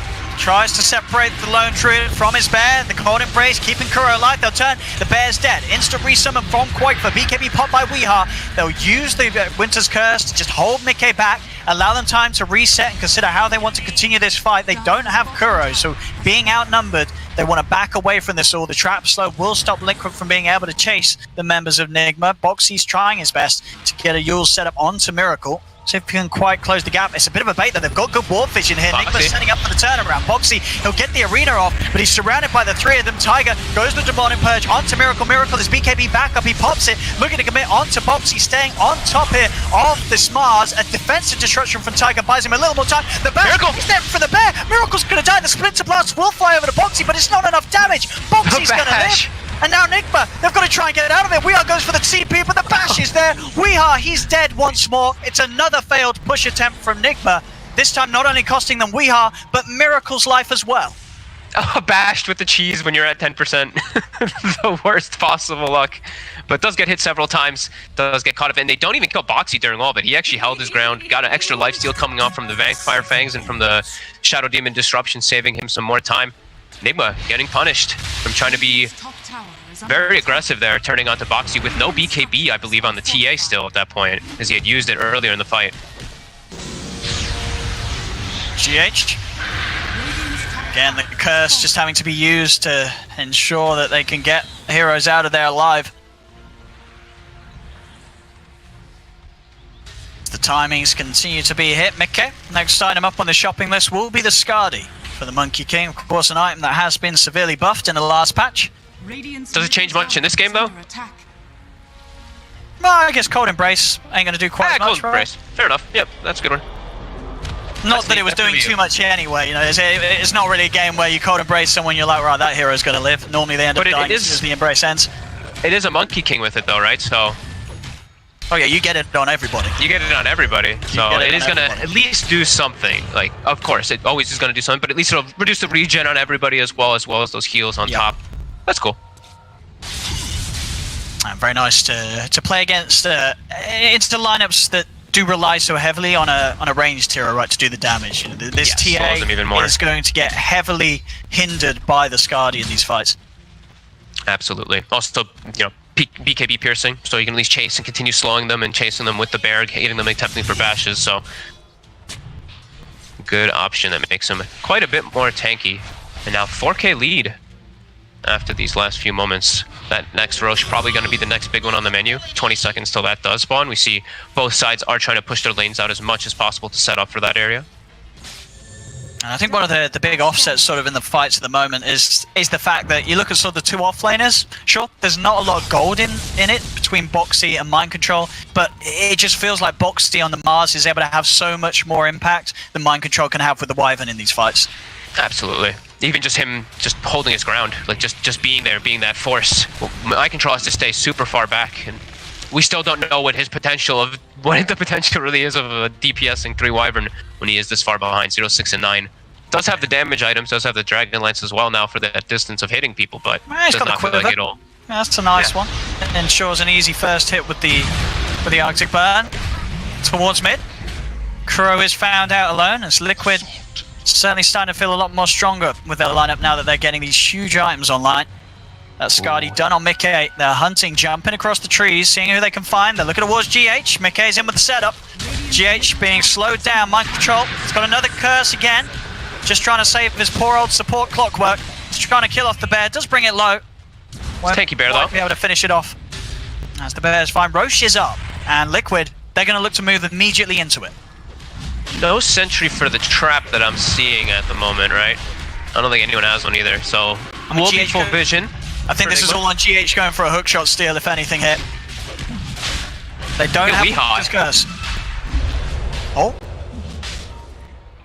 He's messing with them a bit from that high ground, and just a couple pokes from the Wyvern. It is a lot of damage that you do just with Arctic Burn onto a true form Lone Druid. And they are respecting the respawn from Kuro. He's got his Chain Frost. They know that the ults are there, but Kuro actually walks in to Liquid, who are immediately there waiting to move over to the high ground. The arena's down, looking in both Miracle and Mind Control. Miracle pots the BKB as well. Now they're trying to focus down Mickey. Mickey, can they keep this Monkey King alive? Tiger can. The disruption comes into play. Mickey will live for now, finally falls. They get the big kill, knocking Mickey out of the game. Boxy turns with a spear, pushing Weeha down to the river. They'll kill off the Ember Spirit. It's a 1-for-1 at the moment. We are still good to fight. That refraction back up, jumps over the wall with Boxy. Boxy's trying to back out of this, but he cannot escape. Nigma come out on top with the 2 kills. Buyback from Miracle committed. As Nigma know if they can move in, take this Roche. It's very hard for Liquid to do anything about it. Without their 2 big cores, Boxy and Mickey gone, this Aegis Cheese and of course the Aghanim Scepter will fall into the hands of Nigma. Nicely. I mean, the way that fight actually ended up splitting up was pretty cool, because Boxy looked like he got this really good ult, but they actually had everything focusing onto Mickey. Everybody was just wailing on him. So even though he has the Wukong, even though he has all this extra health and everything, he was getting absolutely focus fired. Taiga had actually a sick save there for a moment, but just not quite enough. As soon as Miracle buys back after he uses the cheese, Liquid's on full retreat. They get themselves a DD, but... And that buyback, from Miracle, you know what he's thinking about? He was just thinking about getting his hands on that Aghanims because, he has it. They get the Rosh, of course. He's going to be the one to take that Aghanim's blessing. And, already, I think this Aghanims, honestly, is one of the best in the game. The fact that he's managed to pick that up for free from Roshan, the hero's potential, it just skyrockets. Already Miracle's been able to have a good game. With this Aghanims, suddenly it's very hard to play against. Any sort of cracks in the team fight of Liquid will instantly get punished by this Ember Spirit getting it straight on top of you. Yep. He does not have anything defensive at the moment, though. He has BKB, but he does not have buyback. So if they can actually try to bring him down, that's going to be their ideal because he's going to be down for a very long time. But yeah, this is pretty big. And we do see that gold swing heavily go over because the Aghanim's blessing. It was a 6k advantage for Liquid, but when you eat the Aghanims, counts the gold. Does even out a bit there, but yeah, that's their best Ags anyway, right? The rest of them are pretty bad on the side of Nigma. So yeah, there's no contest here. You get the Ags on the Ember Spirit. Yeah. I'm a little surprised we've seen obviously a lot of Ember, but it very much feels like that a lot of the pros don't really feel the value in necessarily building the Aghanims very early or if at all. But once you have it in your hands, the game becomes so much easier to just dance around. And just sort of bait out a lot of responses from Liquid's lineup in terms of getting them to pop early disruptions. Suddenly this disruption save, it's not going to be quite as effective because of the way that you are able to easily weave in and out of the fights as an Ember with the Ags. Miracle. Let's look at the catch on Insania. And Insania is not getting out of this one. Another kill picked up as they move the push in towards the base. Already Weeha working in on that top lane. Last time round with the Aegis and Cheese, things did not grow great for Nigma. We'll see if they're able to pull it off better this time round, as the high ground pushes are definitely where the difficulty lies for Nigma. They can push towers very quickly, of course, with the TA and the Deso, but Liquid, they have some great mechanisms to holding the high ground. Their ultimate combination is not easy to tackle when you're moving in from a low ground position. Definitely not. Taiga also is getting close to level 22 for Shadow Demon, which can start to be pretty annoying. It's like this little unknown damage that really does build up inside of the fights too. So they are having quite a lot of things to defend versus that high ground. Nigma will just play it a little calm here, play the farm game. Like I feel like they could have done this one last time when they had the Aegis, when we hunted Blink super high, super far aggressively. They could have choked them out a bit longer. Now they're starting to do that again.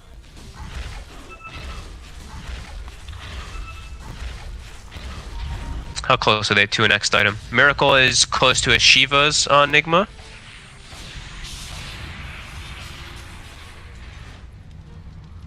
Nothing really too close on the side of Team Liquid though.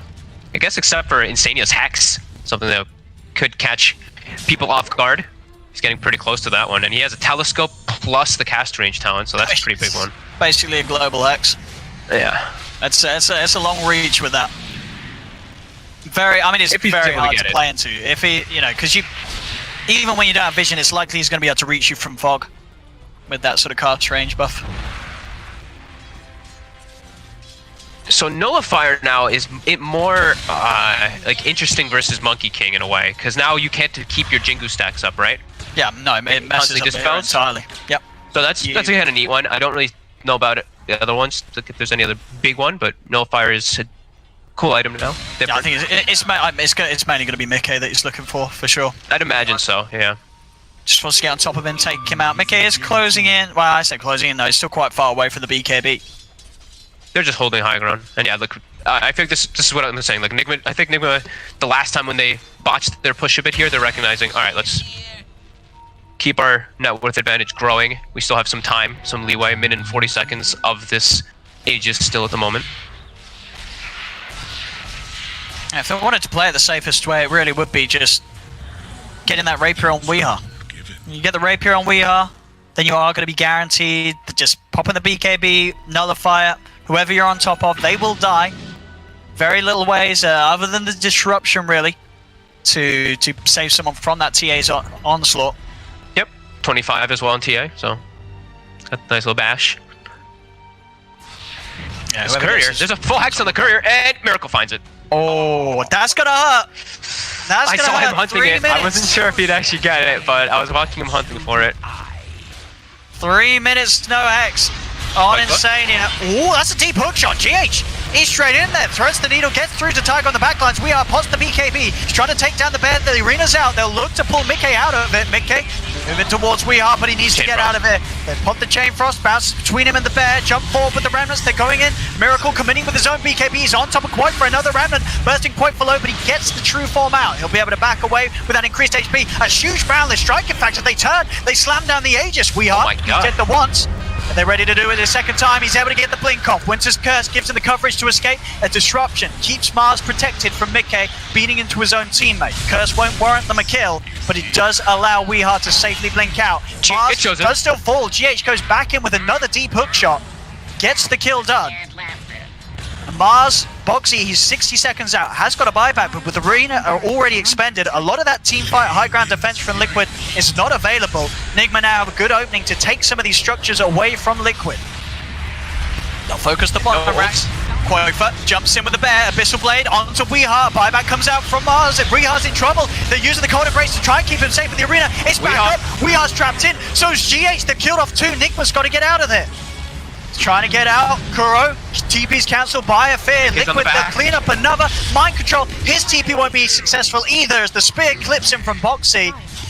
And what looked to be maybe a chance to push in and get something done after being able to survive through that initial defense from Liquid mid, they didn't actually get anything. They did half damage to the melee racks down bottom, but as it stands, all melee racks are still alive.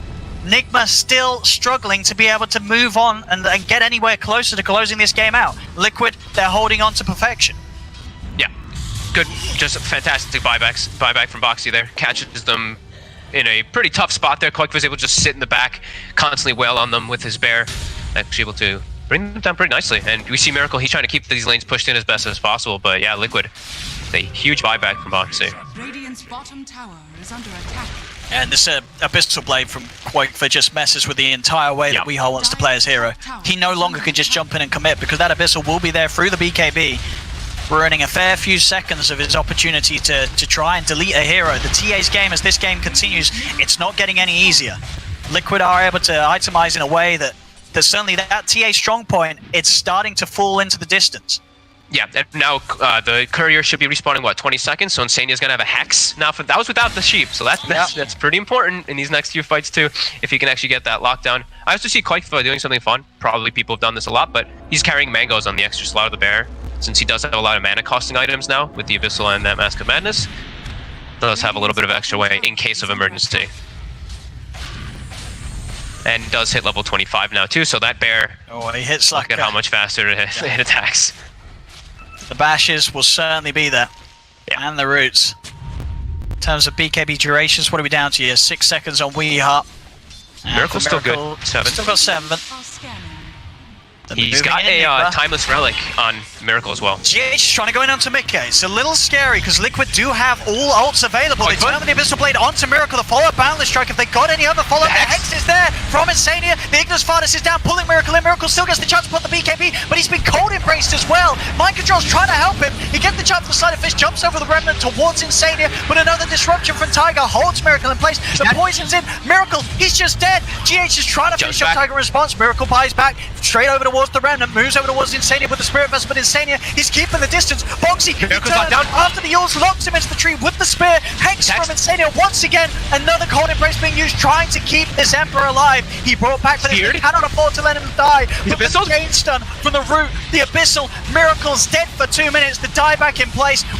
He's trying to run, but again, another clip from Boxy throws him straight forward towards the tree, into the clumsy net. Weehar's trying to fight back into this Mars, but Boxy and his shield is too damn strong. He's got to get out of it. Another Hex, but another Hex. Insania for the 3rd time this team fight, locking down the cause of Nigma. They're not ready to play into this sort of cast range Hex play from the Cold, and it's another fight that's easily in the bag for Liquid. And now Nigma, they're out without 2 of their cores, soon to be without 3 for over a minute. No buyback on Miracle, no buyback on Weehar. Liquid, they can run down mid and get a hell of a lot damage done. They just completely locked down Miracle. From the bashes to the Abyssals to the Insania staying in the back lines, getting the Hex off multiple times. That was such good control by Liquid in that fight, and don't think Nigma were prepared for like a BKB Ember Spirit getting getting controlled throughout the entire thing of it, pretty much. An Abyssal into a bash, then as soon as he comes out, he's almost dead. They did such a good job of controlling that fight. They had that timing to play to this game, Nigma, but they may have just slipped up a little too much. The high ground push is starting with that first attempt on the bottom lane, with that initial Aegis just beginning to be a bit of a sign of how the rest of the game was to continue, with Liquid holding, and now at a point where Nigma, their lineup, it's missed that strong point, it's missed that mid game where this Ember TA is as deadly as possible. And even in the late game where TA can be strong, Liquid, they just have a beautiful number of answers. There's no way for We Are Miracle to play their games. They're getting locked down even through Magic Immunity. The mid-racks are on. Liquid, they can push on at speed, coming over towards the tier 4s. A buybacks there from Kuroki. And both the Ember and the TA will be back in 10 seconds. So Liquid, they will respect that. But they're now at 10k, they're up a set of racks, something that Nigma's been unable to achieve for the entirety of this game, 46 minutes in.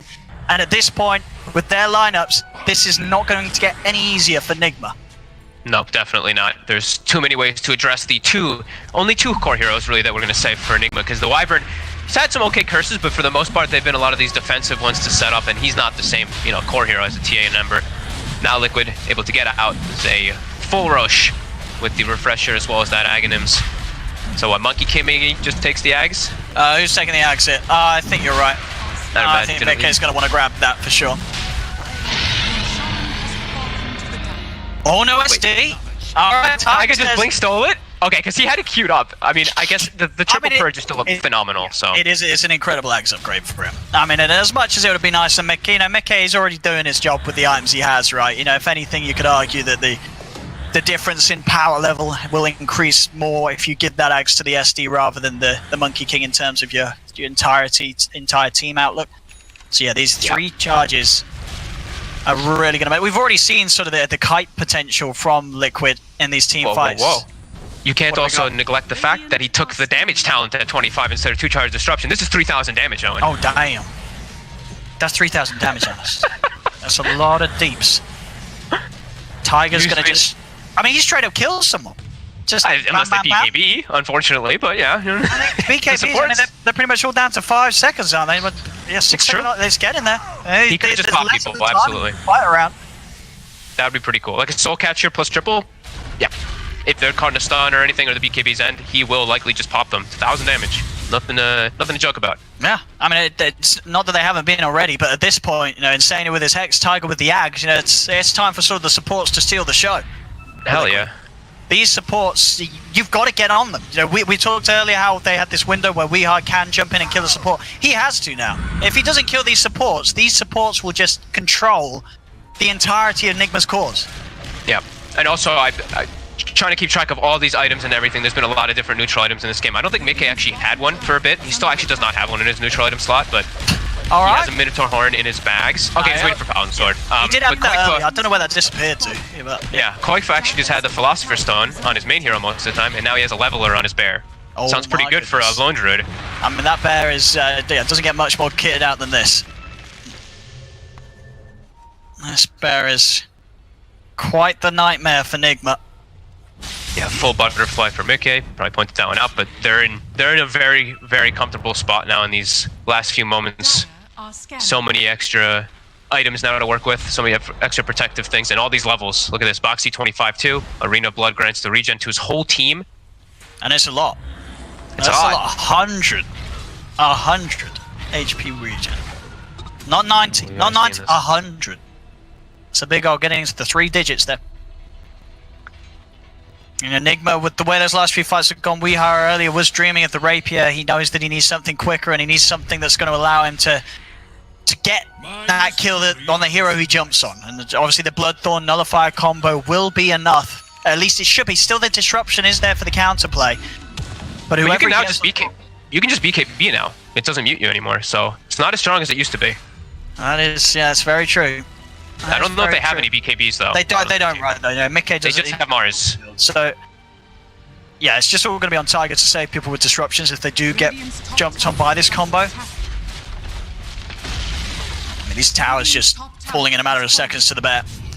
Nigma is very much one team fight away from losing this game, it feels. if there's any opportunity for Quofa to get into the base, he's just going to be able to end this one. There's a lot. I mean, I just saw Insania also pick up an Ags. So we got 100 AoE HP regen from the Mars ult. We've got Illuminates healing people as well. So that Spirit Vessel's going to do work on the Ember Spirit at least, but it's going to be a lot of healing coming into play from Team Liquid. I don't know if it's going to do enough work to save Nigma from the position they seem to be in right now. The tier 3 taken. Again, these curses not really doing much other than prolonging the inevitable. We'll allow them to kill the bear once, so this time having a bit more of an impact in that sense, and that'll be at least enough to make Liquid think twice about how they want to push in for this. Quofa still with some waves as with well a lot of money illusions. to spend. And he's, he has his Ags done, so we're messing around with the overclock. As an Ags, do you like the clockwork Ags, or do you feel it's a bit of a meme? I think if you have an Abaddon or a Legion Commander, it's cool. But he's actually overclocking to double rocket push out lanes. Do you see that? Look at this mid. He actually killed the whole creep wave with an overclocked double rocket. Oh, well, that's cute. The spell amp. That's smart. I like it. That's kind of cool. That's some big brain stuff. I don't know if the brain's going to be quite big enough to hold this, but maybe. GH, just a beautiful hook shot straight in onto Tiger and Boxy. Straight away they'll turn with that Hex. On to Ember, Miracle pushed back by the Spear. They now turn their focus towards Boxy. He's been silenced and nullified, still very tanky and still with a BKB charge ready to use if he feels threatened.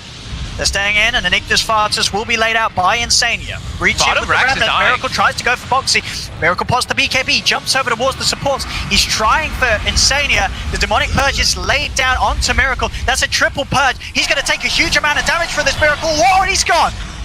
The Aghanims, it does it there. Those purges getting them the kill. They'll lose the Kotl, but again, Liquid taking the better trade. Those 3 Demonic Purge charges, they will delete heroes, and we saw it just there. Yeah, I was hoping to see that one. They almost lost their bottom racks during all that. It dropped down to 400 or 300 HP on the side of Liquid, but they were able to get that. Also, I am seeing that I'm... never mind, I won't talk about it, but Nullfire is actually undispellable now. Yes, so popping the BKB won't remove it. Yeah, But you will really still be. too much, but you will still be BKB'd, So absolutely, yes. That was kind of the point, but I just wanted to touch on that because I actually haven't gotten to see Nullifier since the change either. So. I mean, the main thing to bear in mind is, if you're able to get the Nullifier on someone like the Monkey King, he pots BKB, he's still not going to be able to rely on getting the Jingu Mastery stacks built up. He's going to be screwed for the duration of that Nullifier. Yeah. Yep. We are seeing them. They're backing up. They're still, still comfortable. They got their kill. To be fair, I'm an idiot. I could keep talking about Midcares if he hasn't. He doesn't have. I know he doesn't need one. I mean, but in theory, the Manta. There you go. The Manta won't remove it. I mean, not that it remove it before because you put in Press Manta. Either way, Nullifier is a great item. I don't know if it's great enough of an item to save them here. He still needs that next sort of big thing on top of it. He's got 2,500. I think if anything, he might want to be getting that Divine Rapier back on his shopping list. They need some sort of huge item to swing this game around. It's 54 minutes in. Liquid very much getting closer and closer to end this. It's just tough for them to stick on targets because they're also just innately extremely tanky now. Like Mickey almost 4,000 health with all this. Boxy 3,500 with 22 armor. And Taiga's just always too far away. And he does have his own defensive ways to protect himself. Same thing with Insania. So it's just, I feel like it's really tough just for him to actually go on any targets. There's so many different ways that Liquid can address it. And how is everyone 25 yet on the side of Liquid at least? It looks like it. Getting close. Yeah, just on Liquid. Just on Nigma that was still short on a few heroes. Quite a bit short on the even Mind Controllers. And Mind Controllers just had a rough time this game on the Wyvern. Only level 21, so not really there in gold, and certainly not there in XP either this match. Man, Taiga, the one beautiful thing about Desti thing is the triple purge. The one not beautiful thing about it is the 60-second restore charge time. Come on, look at this. They're still just look at how slow they creep. Yeah, but at least you got a Kotl, right? It can keep buffing you up, speeding it up a little bit, right? Never refuse gold given. Radiant are scanning. Something like that.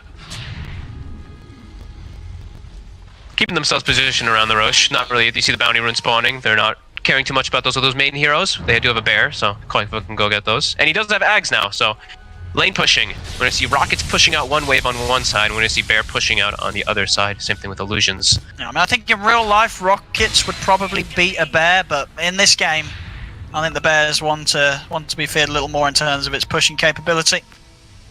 Yeah, I mean, this is a bear that also has some exquisite armor, so, you know, those rockets might not do the damage they were expected to. Kogfa popping those mangoes. He's preparing the push, grouping up their heroes in their jungle.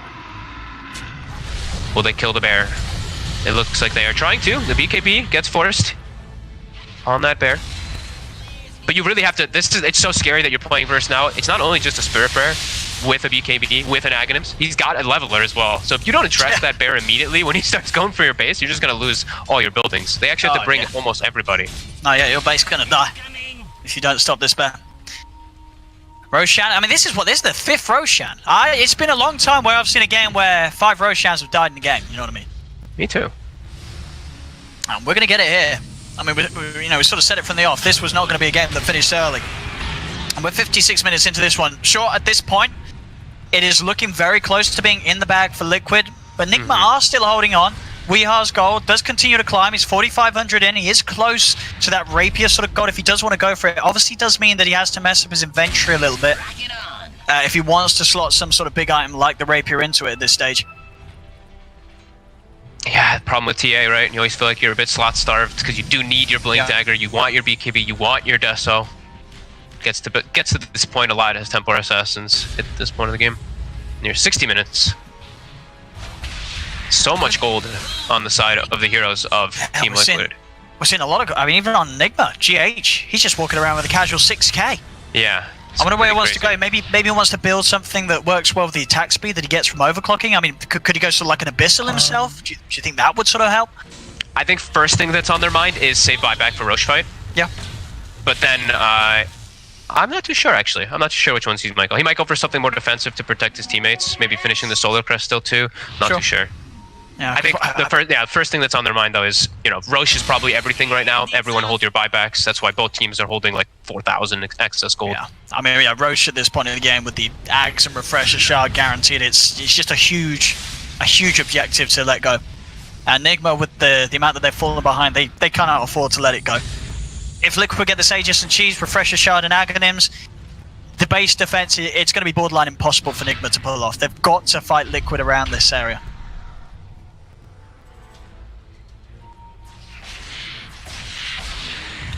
Definitely, without a doubt, on top of those buybacks, just the consideration of what to do with the gold right now. We're getting closer as well to the 60-minute mark. We are going to start seeing the big items come out. Are there any particular items that you think anybody's sort of dreaming of in this match? Anyone wants to get a hold of a certain tier 5 item this game? They don't have any of those like super nutty ones. Not sure actually.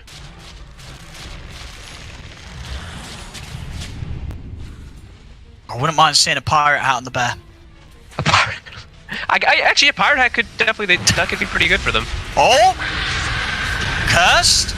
It's protecting him, but he's been hexed in the Battle Strike. He's got the Demonic Purge on him as well. He pops the BKB. The Ignis Fardus is out. They'll turn towards the bear, trying to kill it off, but Quaitfa, he's able to get the bear out with the BKB. Quaitfa's bear will live. Dude, Miracle is just making sure he doesn't die to the Demonic Purges. He's actually like remnanting and sliding to try to dodge the damage coming out from Taiga. Just saw it right there. Has to be a little careful. Has anyone spent their gold yet? No, I mean, both Weehar and GH, they're reaching into sort of the 7k gold territory. I mean, you can tell at the moment the players, they're on the edge of their seats. This game's getting pretty wild. We're hitting the 60-minute mark. Liquid, they're heading in for another Roshan. Oh my god, look how fast the bear hits. With the Consume Moon Shard. If they want to try and stop this, GH has got to look for some big ball play. He's got to get the timing perfectly with a hook shot.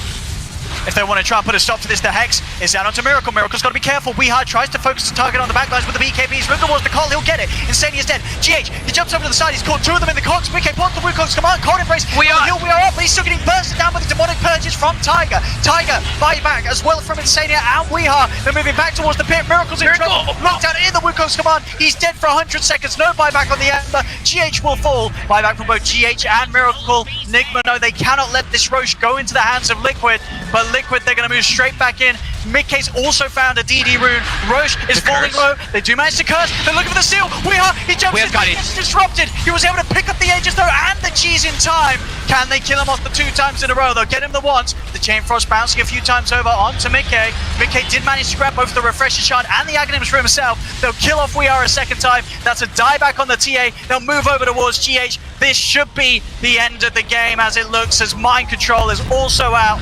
He has got a buyback, but it's only going to be him and Kuro available for the defense. Liquid are ready to run down mid, and they're ready to finally put an end to this game here, touching onto the 61-minute mark.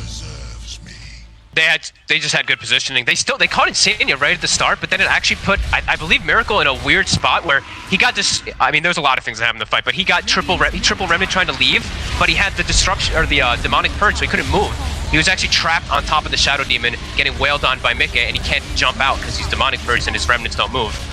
Overall, that fight was pretty chaotic, but Miracle definitely got caught out by that at least, and Liquid with their triple circle draft, I want to call, I guess, with the Coddle, the Mars, as well as that Monkey King, end up bringing it together and holding that high ground, where Nigma did have an opportunity, it looked like, in this game. Yeah, it was all about that high ground hold from Liquid. They did it excellently. Nigma just a little too forced with the way that they tried to make that siege happen. It didn't work out. Liquid's able to shut them down in a 61-minute spectacle, this final game of the series. Brilliant way to end the best of 3, as Liquid will take the victory here, 2-1 against Team Nigma. 2-1.